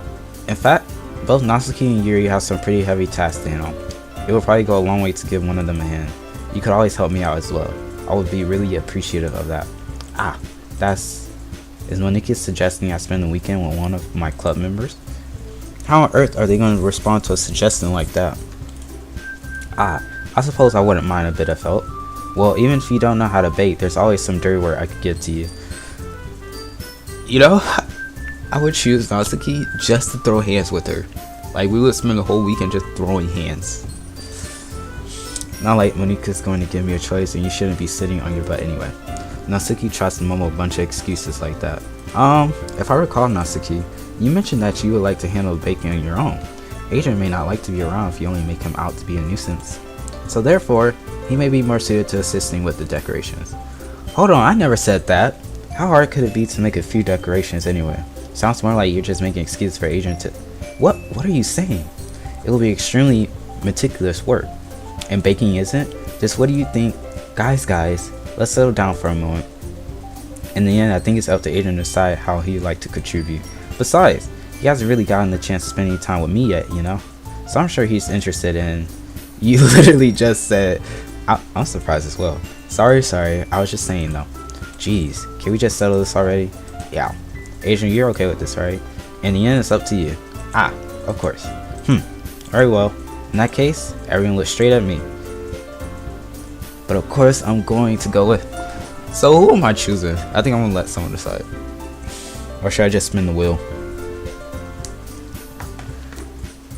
Let me see. So we got everyone. Okay.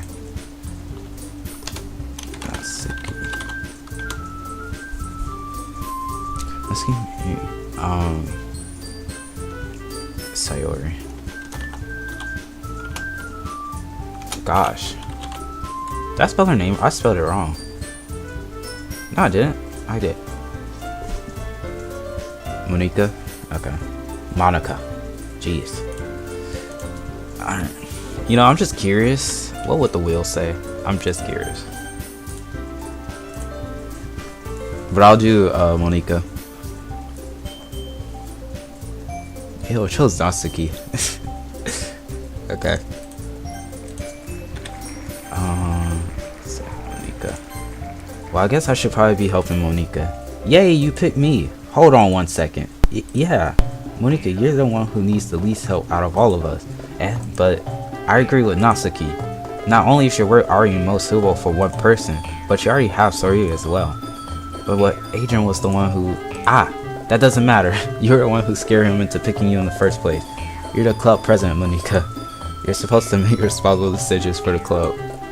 Monica, you shouldn't let any ulterior motives interfere with this decision. Ulterior motives? What are you saying, Yuri? In fact, it sounds like you guys are the one with ulterior motives. Excuse me? Otherwise, this wouldn't have been made into such a big deal in the first place. That's completely false, Monica. Yeah, we have a lot to work to, you know. We won't do as good a job if you make us work alone. Maybe that's true. Think of the club. Jeez. Even if we want our event to succeed, then we need to appropriately distribute our resources. So you're going to do the right thing, President? Okay, I get it. Sigh. It's technically most logical for Adrian to help one of you two. So, I guess that's what we'll do. You know, I kind of want to see what would happen if I choose Sayori. What's up, Jackson? Yeah, I want to choose Sayori, see what they say. I mean, if it's going to be Ina, then I prefer helping Sayori. I mean, we're already neighbors, but he could say that Sayori was helping. Jeez, do you really hate us that way? No. Sorry, I didn't mean for this to be difficult. Just think of the club, okay? Oh, that's actually funny. Okay, so we got Natsuki and Yuri. Okay, so we're going to... Should I make a poll? Can I make a poll?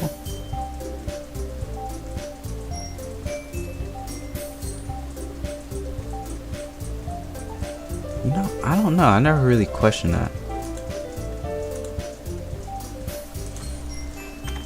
Oh gosh, what did I just do? Oh yeah.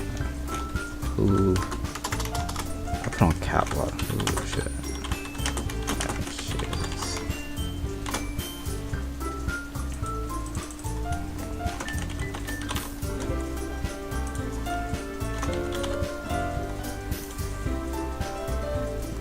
Alright, I started a poll.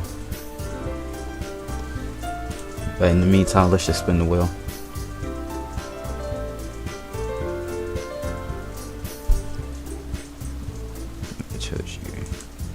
So it's 50-50. I need like one more person to vote. Alright, it's looking like Yuri.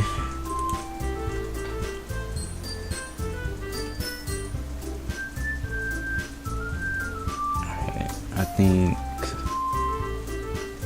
yeah, I don't think anyone else is gonna vote, so. It's gonna pick up soon, hopefully. But yeah, I'm gonna choose Yuri. Well, I'll probably be mostly still helping out Yuri. Me? Are you serious? Why would you, Natsuki? I can already tell you're about to say something mean. No. I was just saying. Why can't I just help out both of them? So you'll be helping Yuri then, Adrian? Yeah, that's what I'm going to do. I'm glad. I have a bad habit of overthinking these sort of things, so I think your assistance will be very useful. That's great to hear. Now, Suki, will you be able to handle the baking yourself? Oh, let me in the pool. Okay.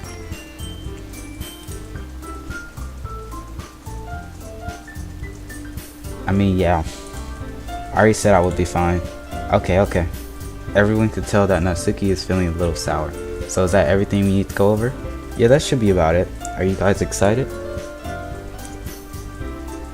Well, excited may not be the right word, but I suppose I'm looking forward to it a little bit.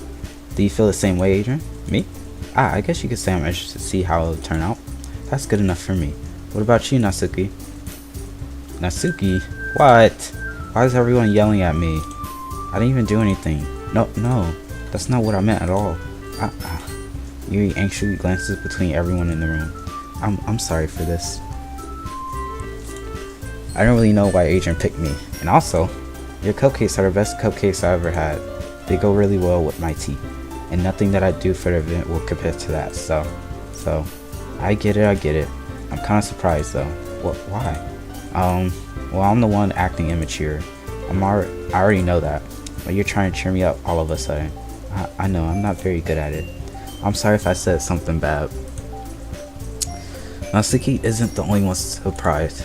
Monika and I are also taken aback by Yuri's words. When she already has trouble with words, trying to cheer someone up must be far out of her own comfort zone. But I begin to understand. Yuri was trying to sound like Saori. Even if it didn't work perfectly, I could tell that she tried to say something Saori would say at a time like this. Because Saori always helps everyone smile and feel good about themselves. No, I kind of appreciate it. I'm sorry for making a big deal out of nothing, but I'm going to say this. You better bet that my cupcakes are going to be the best part of the whole event. I believe you. Yeah, hope to see everyone do their best. But with that, there's nothing more for today, so I guess it's time for us to head out. Alright, let's get out of here then. Everyone packs up their things. I start to follow Monika and Natsuki outdoor as they chat between each other.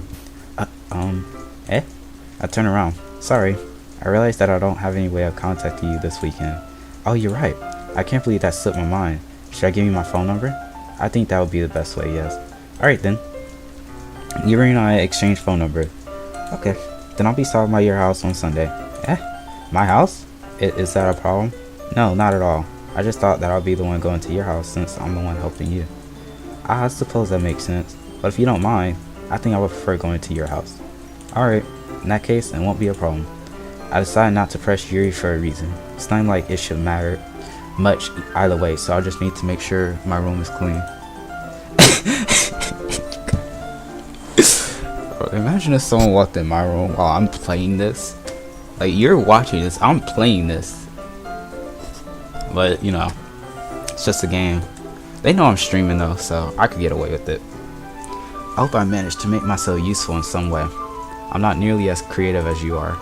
Don't underestimate yourself, Adrian. I think that will make a very productive team. Even if you only chose me because you felt bad or something. Wait, you don't actually think that, do you? ... I don't know. It's difficult to come up with any other reason you may have chosen me. I'm gonna be honest, we kind of voted for you, but for the sake of me being nice, it's because you're pretty cool. You're forgetting the one reason with the most common sense. I chose to help you because that's what I want to do. But Yuri thinks to herself with an extremely tense expression. Yuri, you're overthinking this. You wanted me to point out when you're overthinking, right? I didn't realize. I'm telling you, I want to. That's all there is to it. Do you believe me? Yuri thinks really hard again. She looks straight into my eyes for a long while. I believe you. As if it took her tremendous effort, Yuri finally says that and relaxes her expression. And I'm really looking forward to Sunday. Yeah, I am too. After that exchange, I make my way out the door and Yuri follows.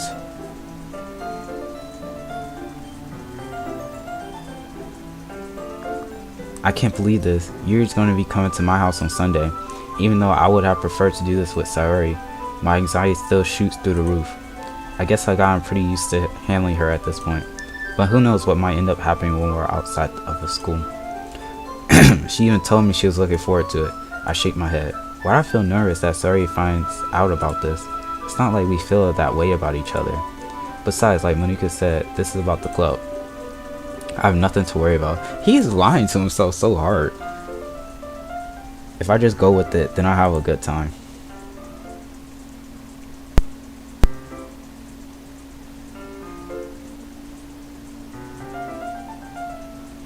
It's already Sunday. I've been getting increasingly anxious about Yuri's upcoming visit.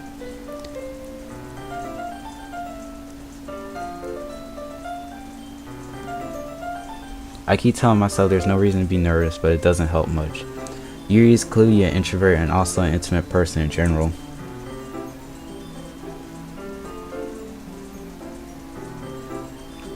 There's no doubt that she'll open up a little bit when it's just the two of us. Meanwhile, we're even been texting occasionally. She is extremely apprehensive at first, but it wasn't long before I was already learning more about her. But putting Yuri aside, I haven't heard a thing from Sayori since she left club early the other day. Oh gosh. It's not like we text each other all the time or anything, but I've been worried about her in the back of my mind. Between what Sayori said and what Monika said, is it really okay for me to put Sayori's feelings aside when she might need me? Why not just go check up on her? There we go. There we go. I decided to visit Sayori before Yuri comes over. Rather than ask the, I simply tell her I'm coming over, much like we done in the past. Once I reach Sayori's house, I knock on the door before entering it myself. Again, we used to play so often that we made it a habit of simply entering each other's houses like we were family. Is her door just open, or does he like have a key or something? The house is quiet. Sayori isn't anywhere on the first floor, so I'm assuming she's up in her room. Ah, here we go. It's already strange of her not to run down and greet me. I head up to her bedroom where I finally found her. Sorry? Oh, she's okay. Oh, okay. Well, I don't mean like, yeah, she's okay. Hi, Adrian. I sit down in her room. Sayori forces a smile, but it's easy to tell that she's different. There's a minute of silence between us. You haven't come over like this in a long time, have you? Ah, I guess you're right. It has been a long time. Not much has really changed, has it? Sayori's room is as messy as it's always been. I also recognize the same stuffed animals and wall decorations that she had for years. Let's just admire the scenery real quick, got some plants, the stuffed animals, her little outfit. What is it? Are those socks or is that a shirt? Some book. Her room isn't as messy. Well, I can see some chat, but it's not as messy. If you come over more often, it wouldn't be such a mess. That's because I end up cleaning it for you. How come you suddenly wanted to come over today? Aren't you supposed to see Yuri today? Yeah, but wait, how did you know that? Sayori had already left by the time we decided that last meeting. Monika told me. It's only natural for her to keep me informed about the festival preparations, right? Ah, that's true. But what about you? Aren't you going to be helping Monika today? Of course, but I'm just helping her online. We didn't plan to meet up or anything. Ah, so it's just me and Yuri then. Yep. There's more silence between us. Sayori stares in a random direction. Everything about her behavior is really uncharacteristic. I finally get to the point. I just want to see how you were doing.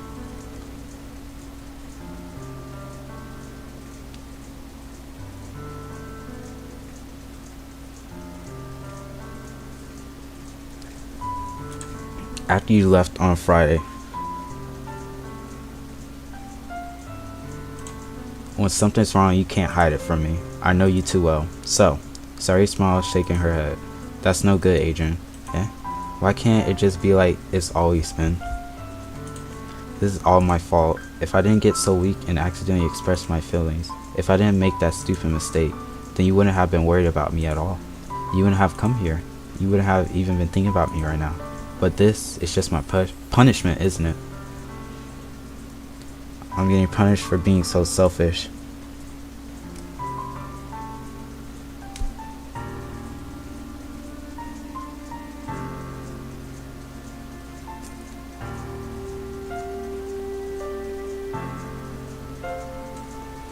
I think that's why the world decided to have you come over today. It just wants to torture me. Sorry. I grabbed Sorry by the shoulders. What on earth are you saying? Are you listening to yourself right now? I know something happened to you. There's no other explanation for you to be like this. So tell me already. Until I know, I won't be able to stop thinking about it. Sorry gives me an empty smile. You really put me in a trap, Agent. But you're wrong. Nothing happened to me. I've always been like this. You're just seeing it for the first time. Seeing what? What are you talking about, Sorry? You're really just gonna make me say it, aren't you, Agent? I guess I have no choice this time. The thing is, I've had really bad depression my whole life. Oh my. Did you know that? Why do you think I'm late to school every day? Because most days I can't even find a reason to get out of bed. What reason is there to do anything when I fully know how worthless I am? Why go to school? Why eat? Why make friends? Why make other people put their energy and caring to waste by having them spend it on me? Not gonna lie, that's some real stuff right there. But anyways.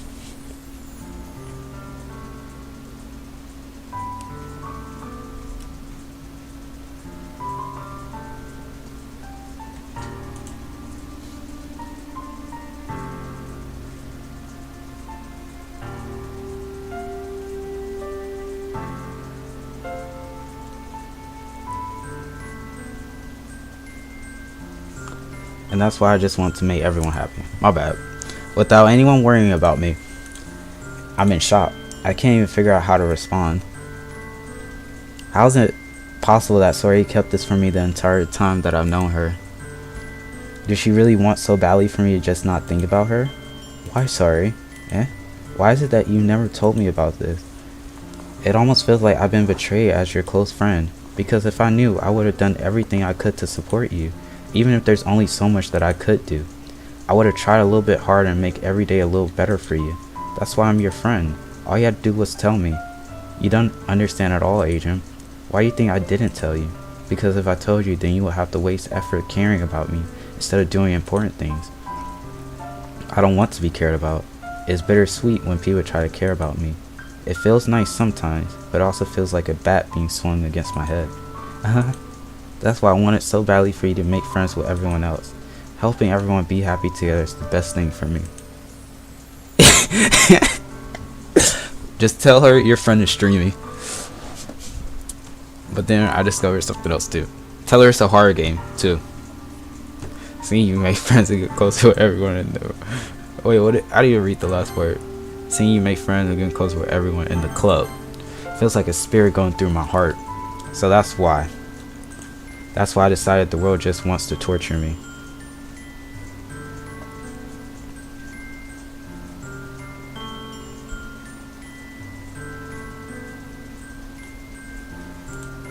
Every path leads to nothing but hurt. You're right that I don't understand. I don't understand your feelings at all, Sayori. But I don't need to understand. Whatever it takes for me to help you stop hurting. That's what I'll do. No, Adrian. There's nothing. Nothing at all. The only thing that could have helped is if everything could be like it always was. But I was selfish. I finally showed you what a horrible person I am. Tears streaked down Sayori's face. I made you join the literature club because I was selfish. And I was punished by my heart hurting in a way that I couldn't understand. And now you came here and I made you hurt too. I'm just weak and selfish. That's all I am. And that's why I'm going to accept these punishments. Because I deserve every last one. Without thinking, I want to grab Sayori's shoulders. This time I pull her into a tight embrace. Adrian, Sayori, I don't care if you feel selfish. I'm really happy that you convinced me to join the club. Seeing you every day makes it worthwhile enough. If I make friends with everyone else, then that's just a bonus. But please never underestimate how much I care about you. I wouldn't have it any other way.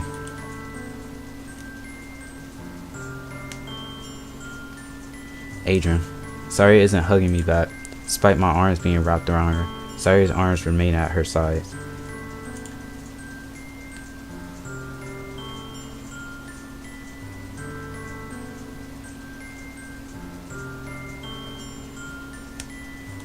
She starts sobbing next to my ear. No, don't do this to me. Please don't do this. Adrian, Sayori barely manages to speak between her sobs. I don't know if I'm doing the right thing, but all I want is for her to know that I care. If you have it in you to call yourself selfish, then you have to let me be selfish too. No matter what it takes, I'll figure out what needs to change.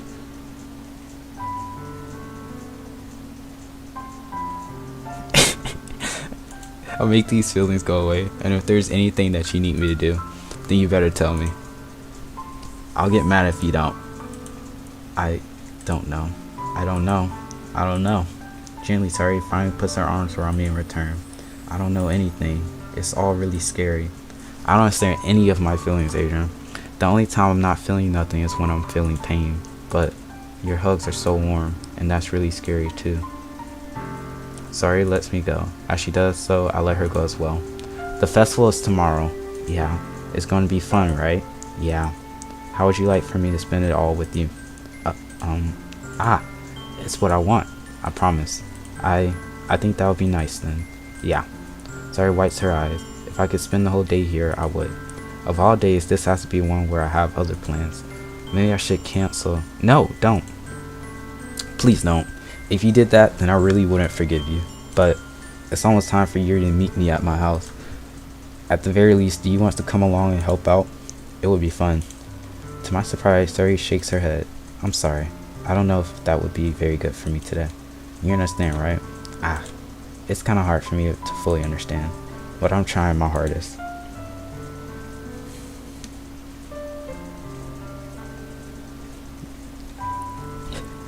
It's okay. Don't worry too much about it. I'll see you tomorrow, okay? Bro, y'all need... This is a sad moment, okay? You know, this is a sad moment. We need to feel the mood of the scene. Alright, I look forward to it. I say goodbye to Sari and exit her house.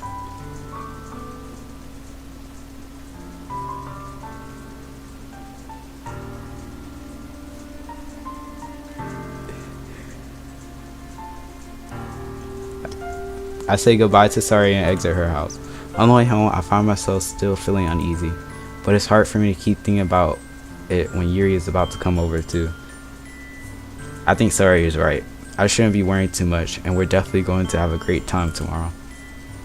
I should just focus on what's ahead of me. As I approach my house, I see something that makes me feel a moment of panic. Yuri? Thank goodness. You're a little early. I'm sorry, I wasn't home yet. Were you waiting for a long time?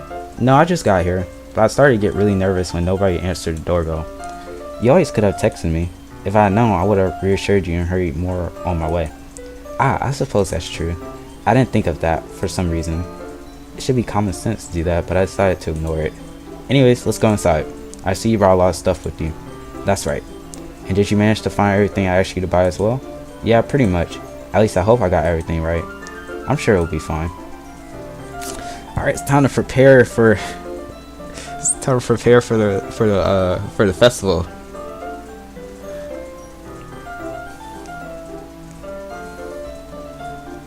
I take Yuri to my room. That sounds so weird saying out loud.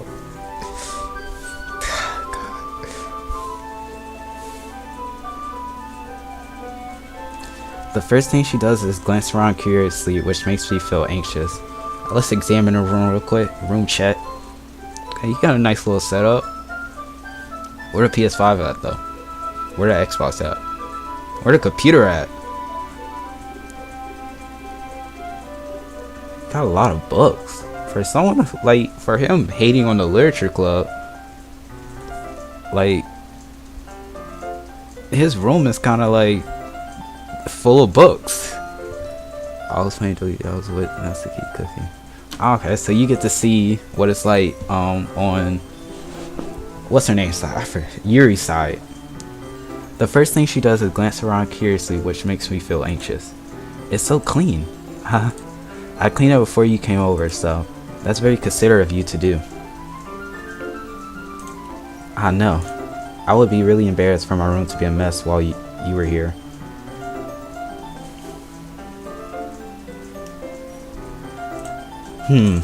Well, I do enjoy cleaning. I would have gladly helped you clean.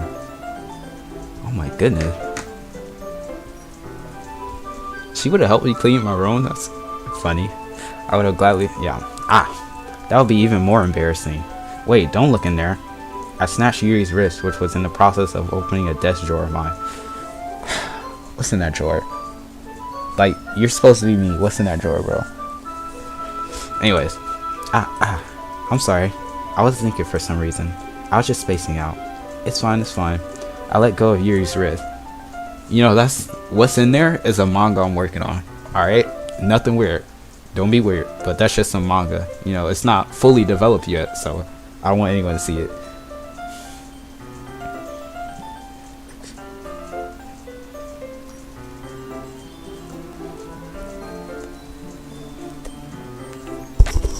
Hold on, I gotta put my mic down. Okay. Yeah, right, knife collection. There we go, knife collection.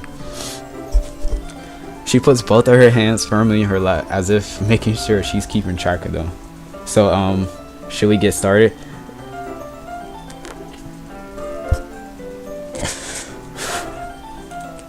What a great character, bro. Yes. I have a few things planned that you can help me with. She keeps facing out to her lock in. That I'm gonna need her, Yuri to like lock in. You know, we gotta finish this for the festival. That's why we're here. Nothing else. Wait, hold on. I just realized I said there's no computer, but the keyboard and mouse is right there. I just noticed that. Decorations and other atmospheric enhancements. Atmospheric enhancements. You know, mood lighting, aromatherapy candles. Oh wow, I didn't know you planned on taking it that far. Of course, I want to help take our guests to a faraway place, although many will stop by just out of curiosity and for cupcakes, I guess. I'm determined to provide an experience that will lead them wanting more. That's great. It's easy to forget that you're a pretty intense person.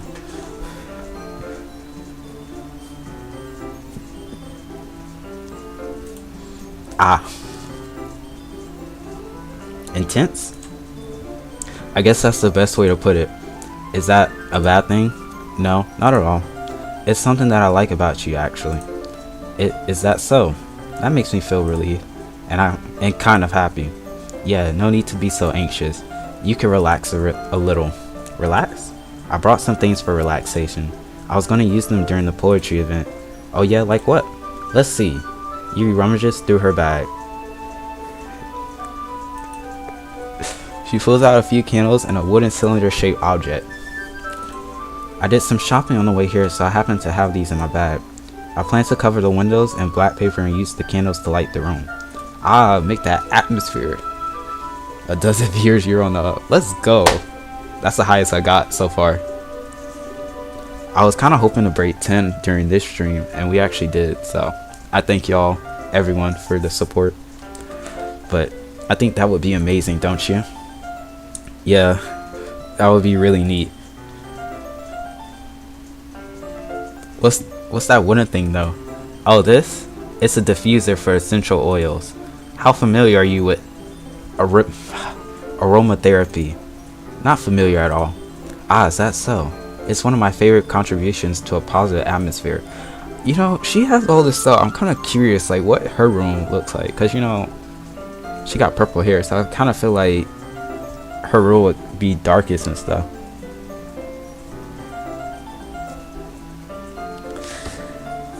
Yo. She's just trying to make a very comfortable atmosphere for us to do this work. That's all there is. There's nothing more to it. Oh yeah. Depending on the oils or herbs you use, finna get mad. Herbs you choose, you can change the mood of the air itself. You can even feel it permeate through your body. She uses so many words. Oh my gosh. Oh my gosh, y'all are something else, man. Relaxation, positive energy, romance, reflection. It's almost like magic. Yuri takes the cylinder and pushes a switch on the bottom. In just a moment, a thin ray of vapor begins to spout through a small hole on the top. Wow, that smells wonderful. What kind of mood is that one for? This is a jasmine essential oil. It smells a little sweet and flowery, right? Yeah, that's a good way to describe it. I chose jasmine for the event because it provides more than relaxation. Jasmine enhances your emotion and helps you feel them flow through your body.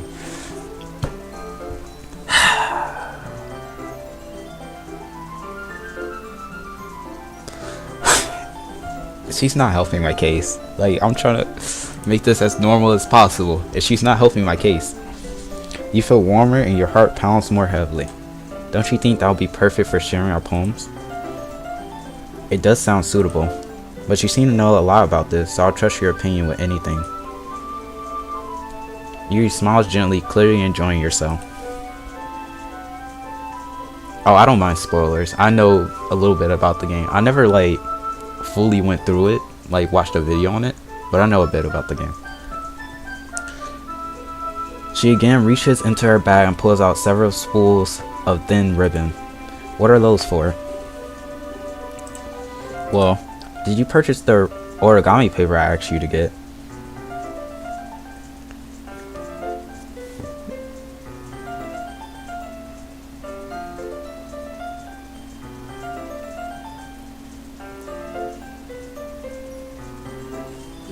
Did you? Yeah, I have it over here. We won't be using the paper for folding origami. What I like to do is write a different word on each paper. We'll need about 100 of them. Oh yeah, what will those be used for? Well, I'm going to cut pieces of ribbon to hang from the doorway of the classroom. Then we can fasten the paper onto the ribbons to create a doorway curtain. Wouldn't that be beautiful? It would also catch the eye of those passing by the room. It may attract some to peek inside. That's really creative.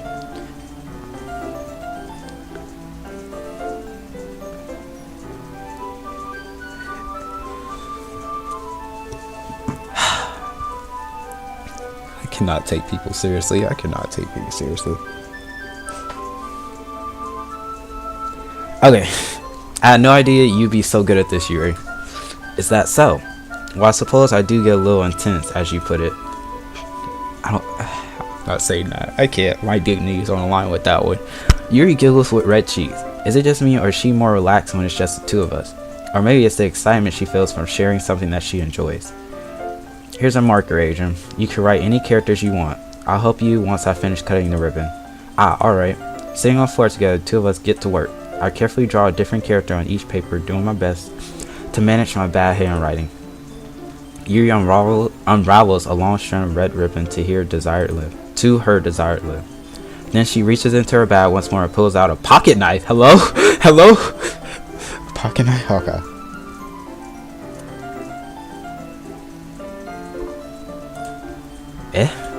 The knife is strangely beautiful. The silver handle has an intricate pattern of waves etched into it. The blade itself is gently tinted blue. That's no ordinary pocket knife.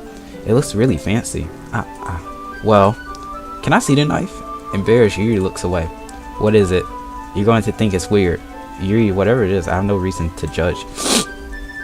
To each their own, you know? If you promise you won't be weirded out. Yeah, I promise. Alright. The thing is, I'm kind of into knife. I'm gonna die in my own bedroom.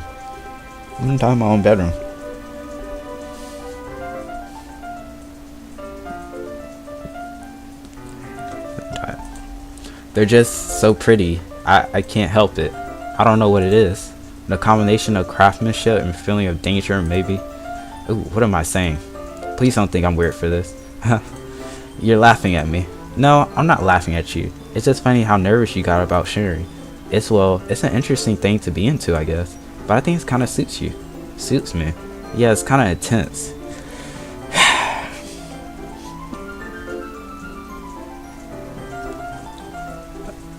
She's gonna hold a knife to my throat. Like, what? No, you know, me and Yuri are cool. We're like, you know, we go way back to like 5 days ago. So she would not hurt me with the knife. Besides, it's a really cool looking knife. I can't deny that. It is, isn't it? Yuri relaxes her expression once again. Would you like to hold it? Sure, I'll check it out. Yuri carefully hands me the knife with the handle facing me. Wait. She gives me the knife with the... Okay, so she's probably holding it, but like, you know, the blade between her fingers. I thought she had it like grip. Like, I was supposed to say, hold on now. That gotta hurt or something. I take it and turn around in my hand. It feels heavily and extremely solid. Where do you even get a knife like this? Curious of its sharpness, I feel the point of the knife with my index finger. Ow! Adrian, why did you do that? I didn't expect it to be that sharp. I barely touched it at all. It's my fault. I should have warned you. This knife is extremely sharp. It can cut through skin like it's paper. Oh no. A small drop of blood trickles down the side of my finger. Yuri takes my hand and gives the wound a closer look. Ah. She stares at it and nervously fidgets. If you're squeamish, I'll go wash it off now. Ah. Without warning, Yuri puts my finger in her mouth and... Here goes my dignity. Here goes my dignity. Here goes my dignity.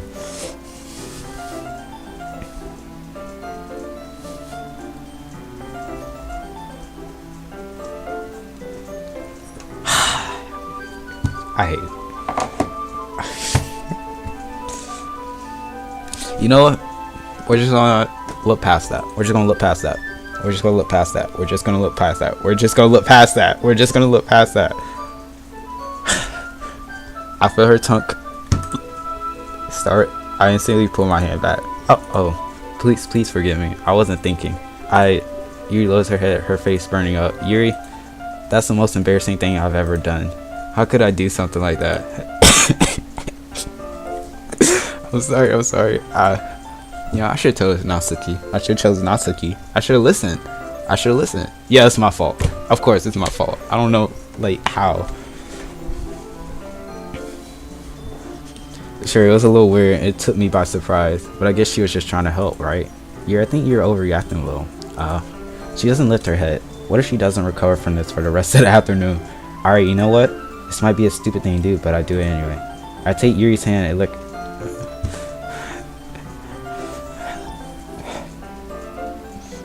I can't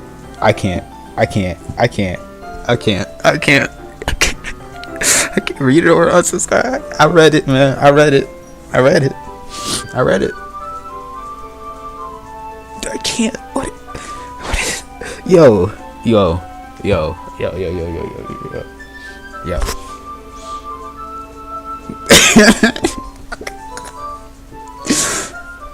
Okay, anyway, I take Yuri's hand and lick her index finger in return. Aiden, did you really just do that? Now we're even. Yuri just looks at me like I did something wrong. I knew that would be a bad idea. If not for the sweet aroma of the jasmine oil, the air would be extremely heavy right now. I'm the weird one. No. I'm the weird one. You're so weird, Adrian. Yuri giggles shyly. Eh? Yuri calling me weird? I have no response to that. Where do you keep your bandages? I don't think I need one actually. It was a tiny cut. Look, it already stopped bleeding. I see. That's relieving. The tension is quickly lifted. We each resume our respective activities. I watch Yuri's knife cut through a ribbon like it's nothing but air. Meanwhile, I continue to make progress on the paper. After we finish attaching the paper to the ribbons, we lay them all out side by side. It looks better than I expected. It will be very effective as a door curtain. It looks great. Good thinking coming up with this, Yuri. Thanks. It's just something I saw online, really. Are you ready to move on to the next task? Yep, let's do this. What do you have in mind? I like to create a banner. That's why I asked you to buy the paint tablets. That's right. One of the items Yuri had asked me to buy was a kit of watercolor paint tablets. Bro, if there was an option to kick her out, bro, I can't.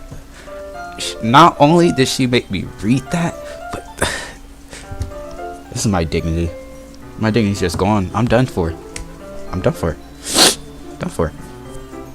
We'll need about 6 cups of water to put each of the tablets in.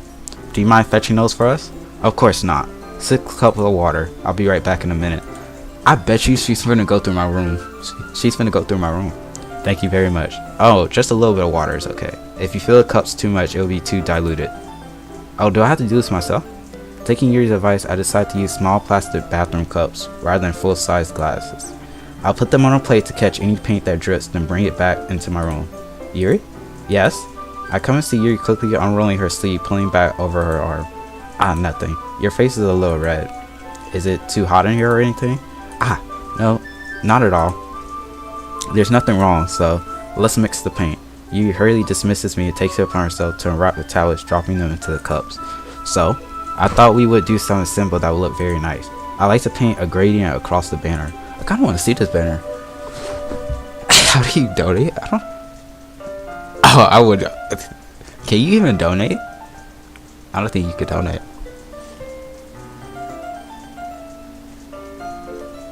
Starting with the colors for a sunrise, then daytime, then sunset, and nighttime. Once it dries, I'll write an inspirational quote across the banner.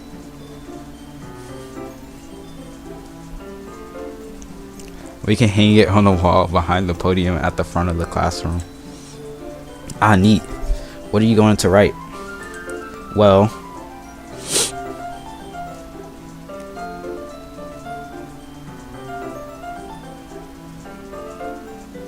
hold on, give me a second.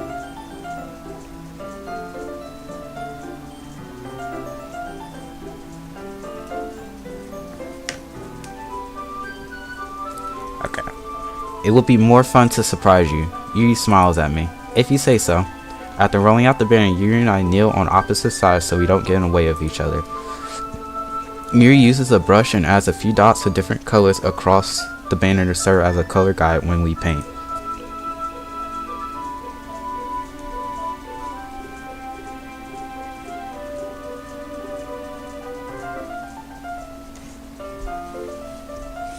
This kind of reminds me of elementary school. Painting on a banner with watercolor feels a lot like the art class projects we had back then. It's relaxing. Ah, I'm sorry if this feels too childish. No, I didn't mean that at all. It's kind of fun, you know? Yeah, it is fun.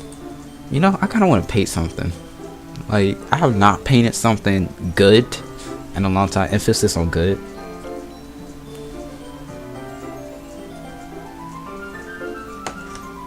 I'm glad you feel that way too.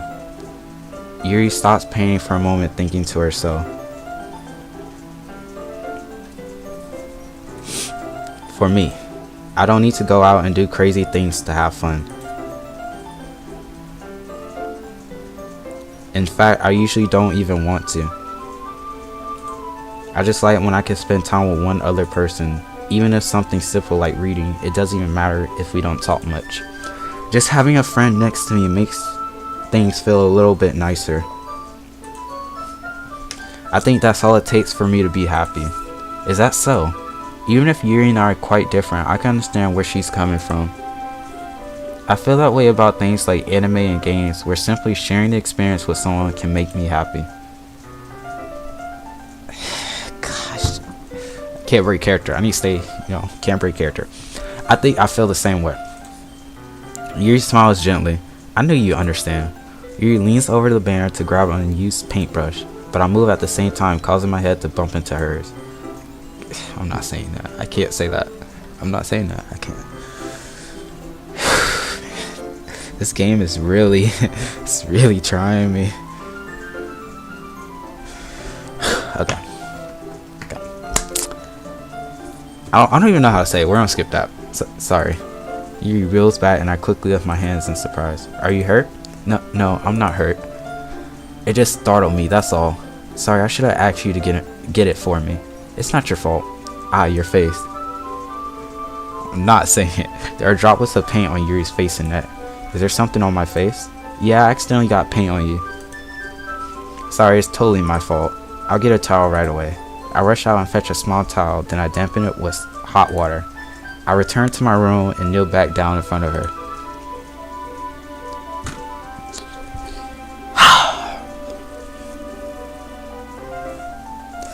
Let's admire the scenery.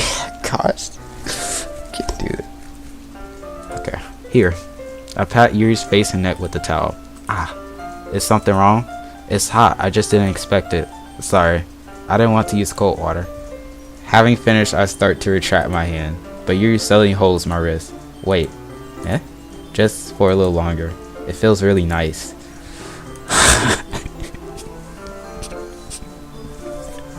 I keep my head still against Yuri's neck. She looks into my eyes. It's an intense expression that I recognize from when she reads her books. Almost as if she lost in a daze, enveloped by her own thoughts. She breathes gently, half through slightly parted lips. What is happening? Is it the aroma of the jasmine oil giving me this dizzy feeling? Yuri's gentle fingers wrapped around my wrist send a tingling sensation through my arm. And suddenly her face seems to be much closer to mine than it was just a moment ago. Ah. Yuri slowly pulls away. Sorry. I've been feeling a little lightheaded today. I didn't mean to space out. It's fine. The moment is over as soon as it began.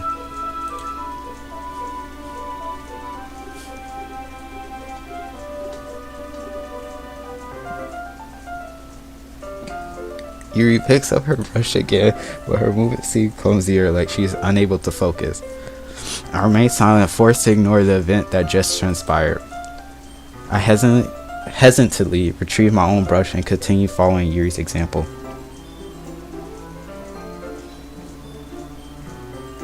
That should do it.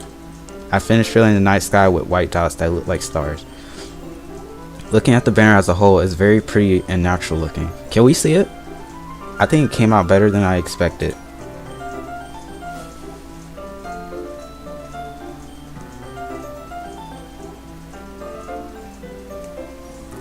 I'm really happy with the results.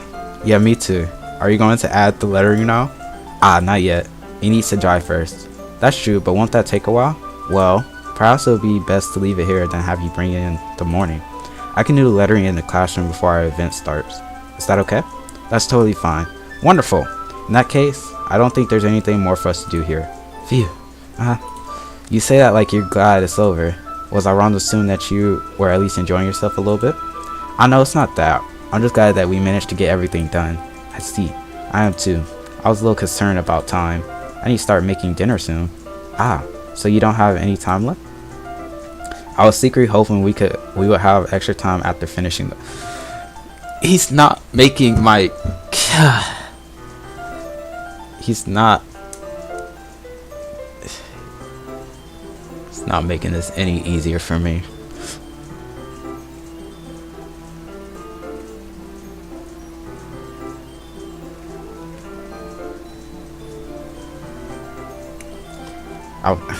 Well, Yuri thinks to herself. I think it would be too irresponsible of me to wait much longer. I'm sorry. I was hoping there would be more time as well. It's probably my fault. Sorry for being such a slow worker. No, it's not your fault at all. And the important thing is that we got everything done, right? Yeah. Currently I have 40.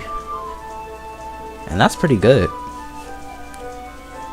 I remember when I was at like 0 then 23. So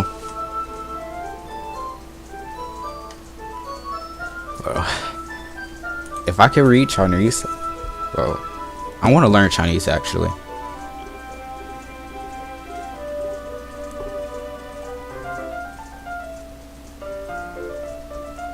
It's right here.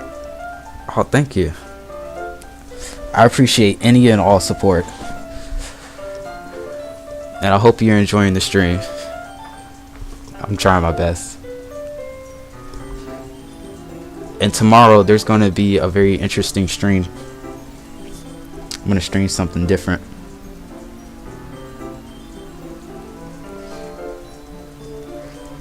I shouldn't be disappointed or anything. Gathering all her things, Yuri seems to look a little downcast.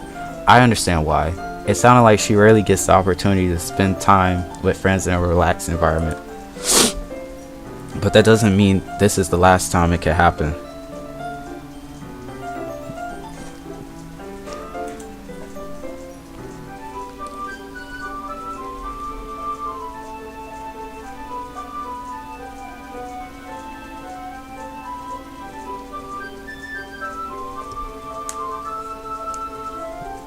She shouldn't have been invited. Well, at the end of the day, you know, we got our work done. We're just gonna look past everything that transpired and, you know, see if we can go back with Dream. Now I'm gonna have to grow a following first.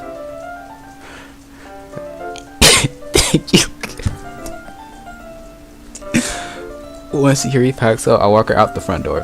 Thank you very much for having me today. No problem. I'm glad I was able to help. Just let me know if there's anything else you need me to bring tomorrow. I will. Well then, Yuri fidgets. I guess I'll see you tomorrow. Wait, I kind of say that without thinking. About today. It's fine that we didn't have as much time as we wanted, because we can do this again. Whenever you want, you can come over or we can go out somewhere. I forgot you don't like going out much. As I stumble over my words, Yuri simply smiles bashfully. Anyway, You know what I'm trying to say, so you're very thoughtful, Adrian. Yuri takes a step closer to me, then briefly squeezes my hand. Wow, she is very close. I kind of like that about you. Well, how am I supposed to respond to that? But I don't even get a chance to, as Yuri suddenly pulls back. Sayori? Yeah? Ah! Hi, Adrian. Sayori. Just now, we weren't... It's okay, Adrian. I just stopped by to say hi. Well, it's nice to see you. I'm sorry, but I'm already on my way to leave. Oh, really? That's too bad. Y'all notice how the music disappeared? I just want to point that out. I'm sorry. But we'll all be together at the festival tomorrow, so that's fine, right? Of course. Sayori beamed. Yeah, so I'll see you tomorrow. Clearly embarrassed, Yuri hurries off. Sayori waves goodbye after her. Sayori, I thought you didn't want to come over today. Well, I tried staying in my room, but my imagination was being really mean to me. So I had to come here and see it for myself. See what? What are you talking about? You know, how much fun you were having with Yuri.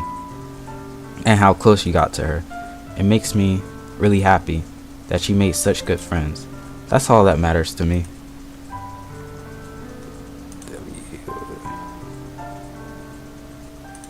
I'm gonna ping your message. There we go. Okay, accidentally. Okay. Tears start to fall down Sayori's face. That's all that matters to me. Why am I feeling this way, Adrian? I'm supposed to be happy for you. Why does it feel like my heart is splitting in half? It hurts so much. Everything hurts so much. This would be so much better if I could just disappear. Sorry, don't say that. It's true, Adrian. If I wasn't here, then you wouldn't have to waste your sympathy on me. You wouldn't have to put up with me being selfish.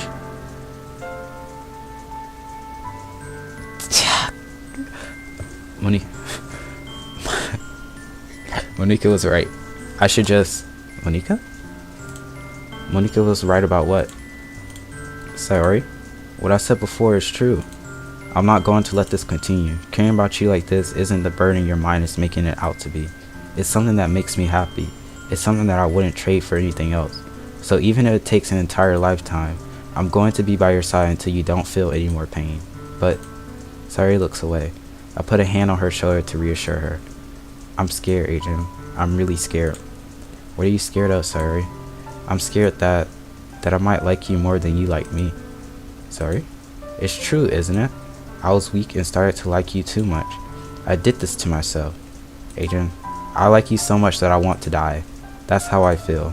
And that's enough, Sayori. I don't want you to hurt anymore. I slide my hand down Sayori's arm and squeeze her hand in my own. Do you remember how I said I always know what's best for you? Do you still believe me? Wordlessly, Sayori nods. Even if you don't understand all of your own feelings, I know what you need the most right now. And that's what I'm going to give you.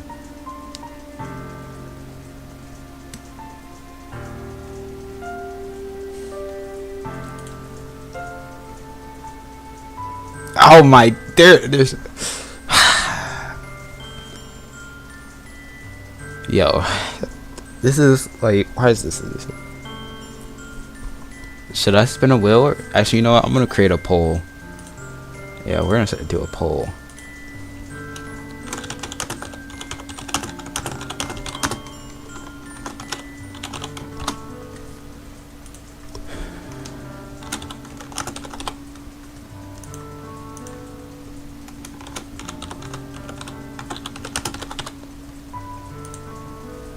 Okay, and alright, if y'all don't mind,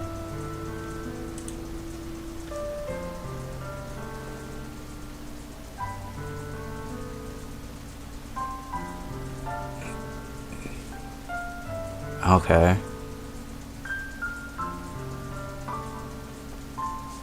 I'm gonna give it a couple seconds. Can I lock this in full screen?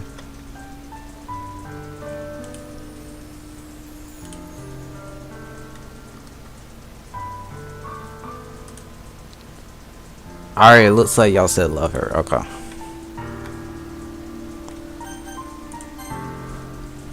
I love you. Eh? Those are my true feelings. So there's no way you could like me more than I like you. I should have realized it sooner. but spending time with everyone at the club, making new friends, and having fun with you every day. It helped me realize that you are truly the most important person to me.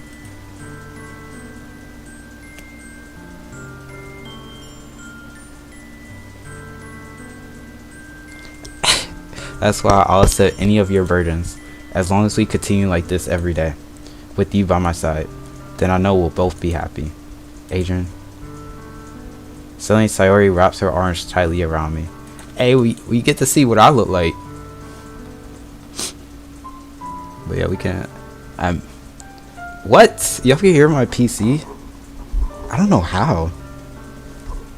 Oh no, I think it's my mic got a little static to it.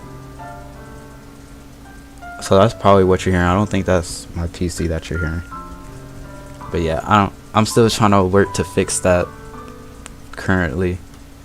But just let the game make it louder.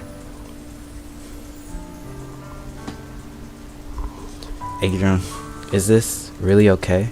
Yeah. I hold Sayori in my arms and pull her closer. You never have to let go of me again. I love you, Adrian. I want to be with you forever. Me too. I feel Sayori's grip around me weaken a little bit. What is this? Sayori? I'm supposed to be happy right now. I always thought this would be the happiest moment for me. But why? Even now, why won't the rain clouds go away? They're not going away at all, Adrian. It's okay, Sayori. It might take some time for things to get better again. But no matter how long it takes, I'll be there every step of the way. That's all that matters right now. Oh, okay. I trust you. Sayori and I slowly release each other. So, I guess that makes the festival tomorrow our first date, huh? What are you saying? I don't want to think about those things, I want everything to be the same as it always has been. Even if we really are a couple. I don't know if I could handle anything more right now. It's really new and scary to me. I understand. We'll go at whatever pace suits you best. Hey Adrian. Sayori gazed at me once again, smiling sadly. Even if I get really, really sad, this is the best thing for me, right? Eh? I don't even understand what Sayori means by that. Are you saying that this is making you feel sad, Sayori? I don't know. I don't understand what I'm feeling. It felt like a bunch of thorns when you told me you love me. But that's why I want to trust you. You know what's best for me? Yeah, I do. That's my promise.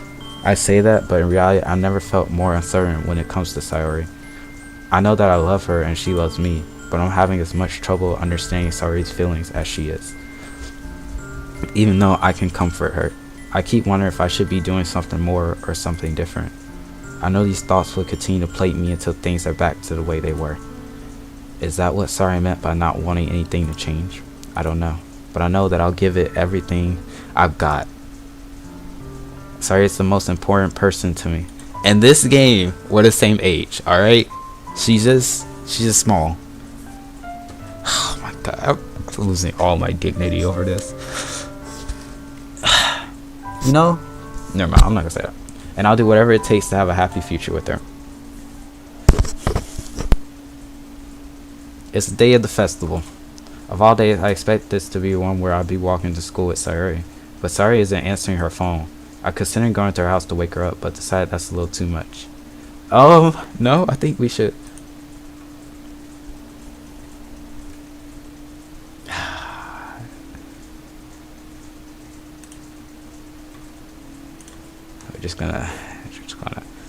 We're just gonna do that real quick. Alright, I missed the text. Meanwhile, the preparations for the event should be nearly complete. The banner Yuri and I painted is dry, and I gently rolled it up to take with me.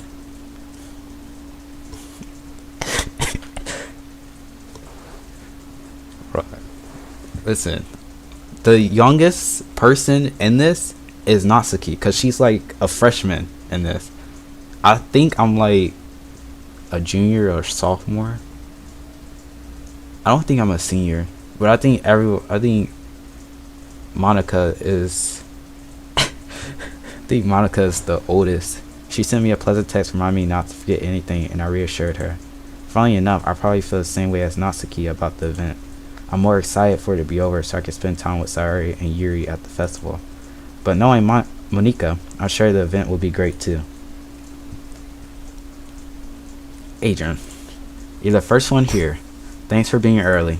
That's funny, I thought at least Yuri would be here by now. Monika's placing little booklets on each of the desks in the classroom. They must be the ones she prepared to have all the poems we're performing. No, I'm saying, no, Sayori, we're the same age in this.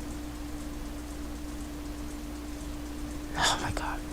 Me and Sayori are, okay, let's say hypothetically, we're both juniors. I'm saying Natsuki, she's the youngest because she's a freshman, as they said like at the start of the game. And then Monika, she's like I would say she's a senior probably. They must be the ones she prepared to have all the poems we're performing. In the end, I found a random poem online that I thought Monika would like and submitted it. So that's the one I'll be performing. I'm surprised you didn't bring Sayori with you. Yeah, she overslept again. That dummy. You'd think that on days disappointed she'd try a little harder. I say that, but I suddenly remember what Sayori told me yesterday. And I suddenly felt awful knowing it's not nearly that simple for her. I only say it because it's the way I'm used to thinking. Bro. Okay, anyways, but maybe I should have gone to wake her up after all. Bro, I'm reading the text. That is all I am doing. Oh my.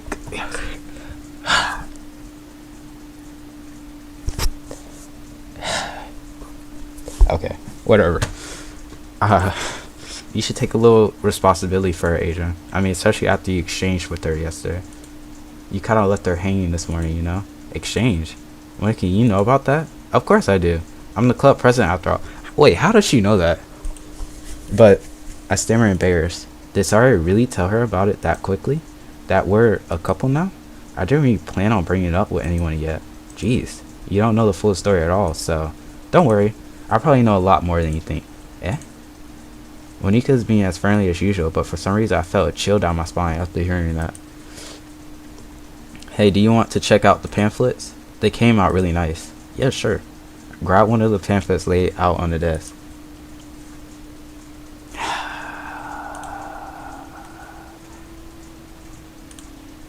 I'm gonna delete the poll now. Yeah, I'm gonna end it. Now it's all glitchy. Oh my gosh, how do I fix this? Something like this would definitely help people take the club more seriously. Yeah, I thought so too. Oh, it's not, it's good.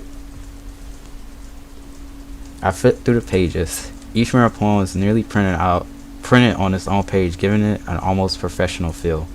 I recognized Natsuki's and Yuri's poems from the ones they performed during our practice. What's this? I flipped to Sayori's poem. It's different from the ones she practiced. It's one that I haven't read before.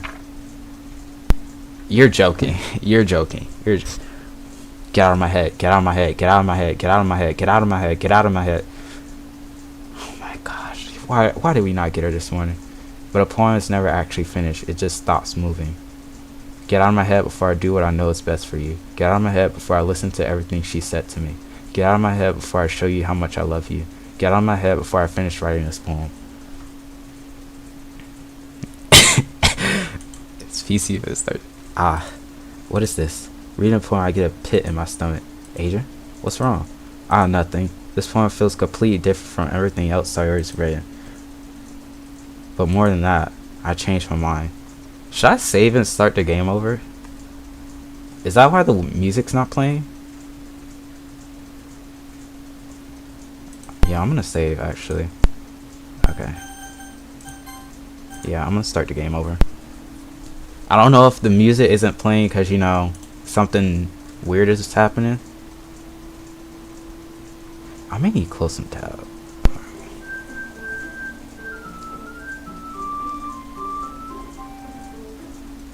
There we go.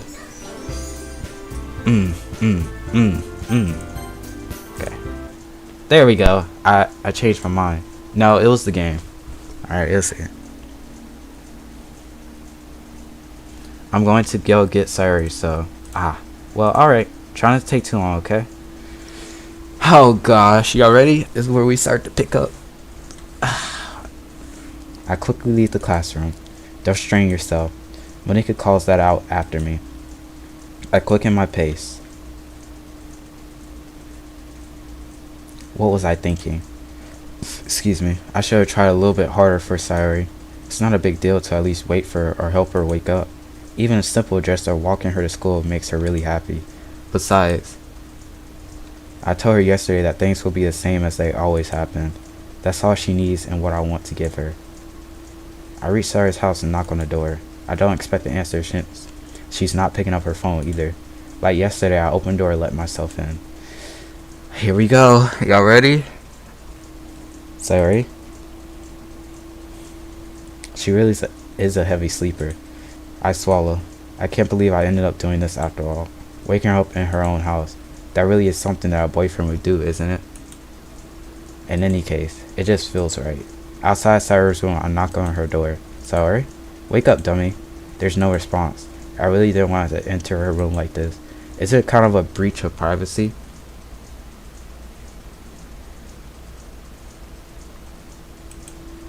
Well, she really leaves me no choice. I gently open the door. Y'all ready?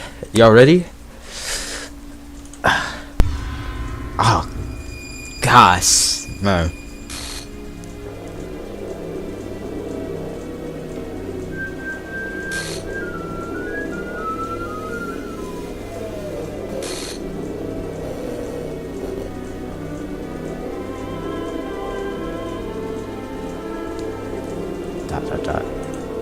What the hell? What the hell? Is this a nightmare? It has to be. This isn't real. There's no way this could be real. Sorry, wouldn't do this. Everything was normal up until a few days ago. That's why I can't believe what my eyes are showing me. I suppressed the urge to vomit. Just yesterday, I told Sarah I would be there for her. I told her I know what's best and that everything will be okay. Then why? Why would she do this? How could I be so helpless? What did I do wrong? Confessing to her. I shouldn't have confessed to her. So she did that because I confessed to her? I thought, we could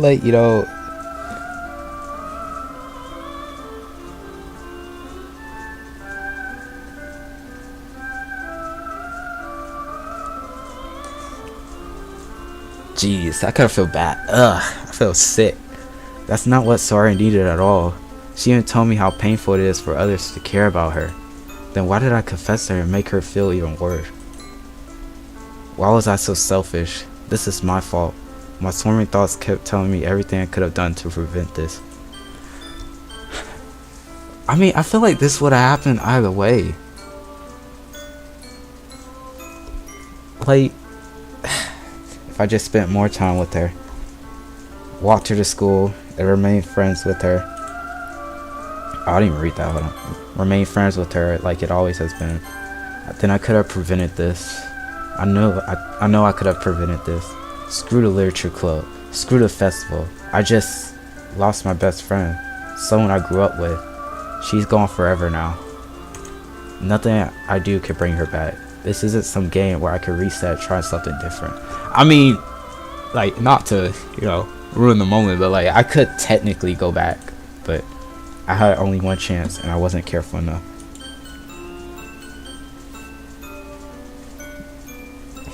And now I'll carry this guilt with me until I die. Nothing in my life is worth more than hers, but I still couldn't do what she needed from me. And now I can never take it back. Never, never, never, never, never, never. That's the end. Jeez.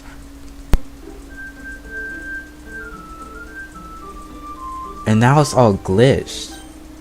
Oh, she's dead now. Jeez. Poor Sayori. So I want to see what happens if I click that. Oh, now it's all glitch. I see an annoying girl running toward me from the distance, waving her arms and like she's totally oblivious to any attention she might draw to herself. That girl is my neighbor and good friend since we were children. You know, the kind of friend you... Okay, we know all this. We used to walk to school, but if she's going to chase after me, I just sigh and idle in front of it and let catch up. Jeez.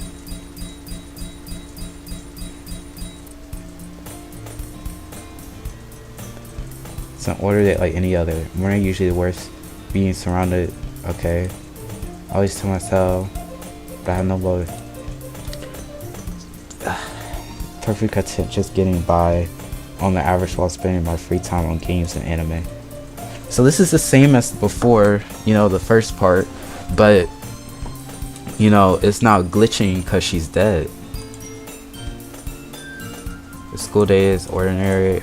Yeah, clubs. There's really aren't any that interesting. Besides most of them. Guess I know to start. Aiden? So now it's changing. Cause in the first part, you know, it was what's her name? Sayori. Monika. Oh my goodness, I totally didn't expect to see you here. It's been a while, right? Ah, yeah, it has. Monika smiled sweetly. We didn't know each other well. We rarely talked, but we were in the same class last year. Monika was probably the most popular girl in class. Jeez, that's that card. All she could say is no. Jeez, man, that is probably the most popular girl in class. Smart, beautiful, athletic. Basically, completely out of my league. So having her smile at me so dear feels a little. What'd you come in here for anyway? Oh, I just been looking for supplies to use for my club. Do you know if there's any construction paper in here? Or markers? I guess you could check the closet. You're in a debate club, right? About that. I actually quit the debate club. Really? You quit? Yeah. Dang, so we just keep going. And like, oh man, I feel bad. Gee, why we have to kill off Sayori first? I'm still kind of shocked about that. To be honest, I can't stand all the politics around the major clubs. Feels like nothing but arguing about the budget and publicity and how to prepare for events. I'd much rather take something I personally enjoy and make something special out of it. Well, I'm wondering if I could have like saved her. Jeez. Should I look it up? Or is it like guaranteed that someone will die? I wanna go. Jeez, I hate the decision, man.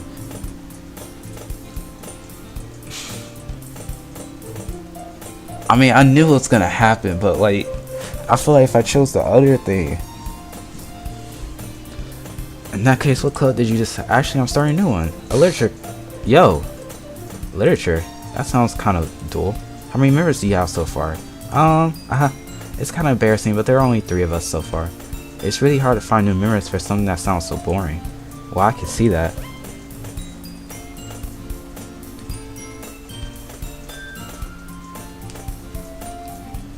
Hold on, I'm gonna... They erased all my saves. Wow. So they're like, once you kill someone, they're dead.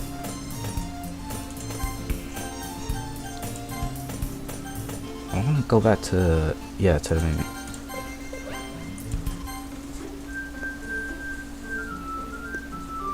Jeez, man.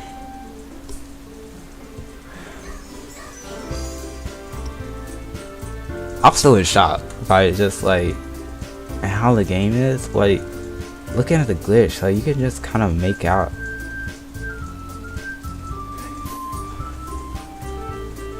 So, well, I guess I did kind of finish, you know, like one playthrough, but it looks like this is a multiple playthrough game. So I think we can come back to this another time. Because it's almost 11 and I don't think I'm gonna get through like all of this. Dang, we actually killed Sayori. Like, Sayori was like the sweetest one. But how are we supposed to know she had depression and then me liking her? Well, me, you know, saying that I loved her would just like make her not want to, you know, be alive. I want to see what the other decision would have been, but okay, well, you know, that was fun.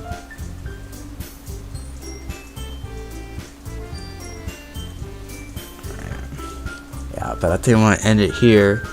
That tomorrow we're gonna be trying something new, and I'm kind of excited for that game. But yeah, I thank everybody for showing up, for watching. Really appreciate it, and I'm glad y'all enjoyed the stream. Y'all have a good one, and go to sleep.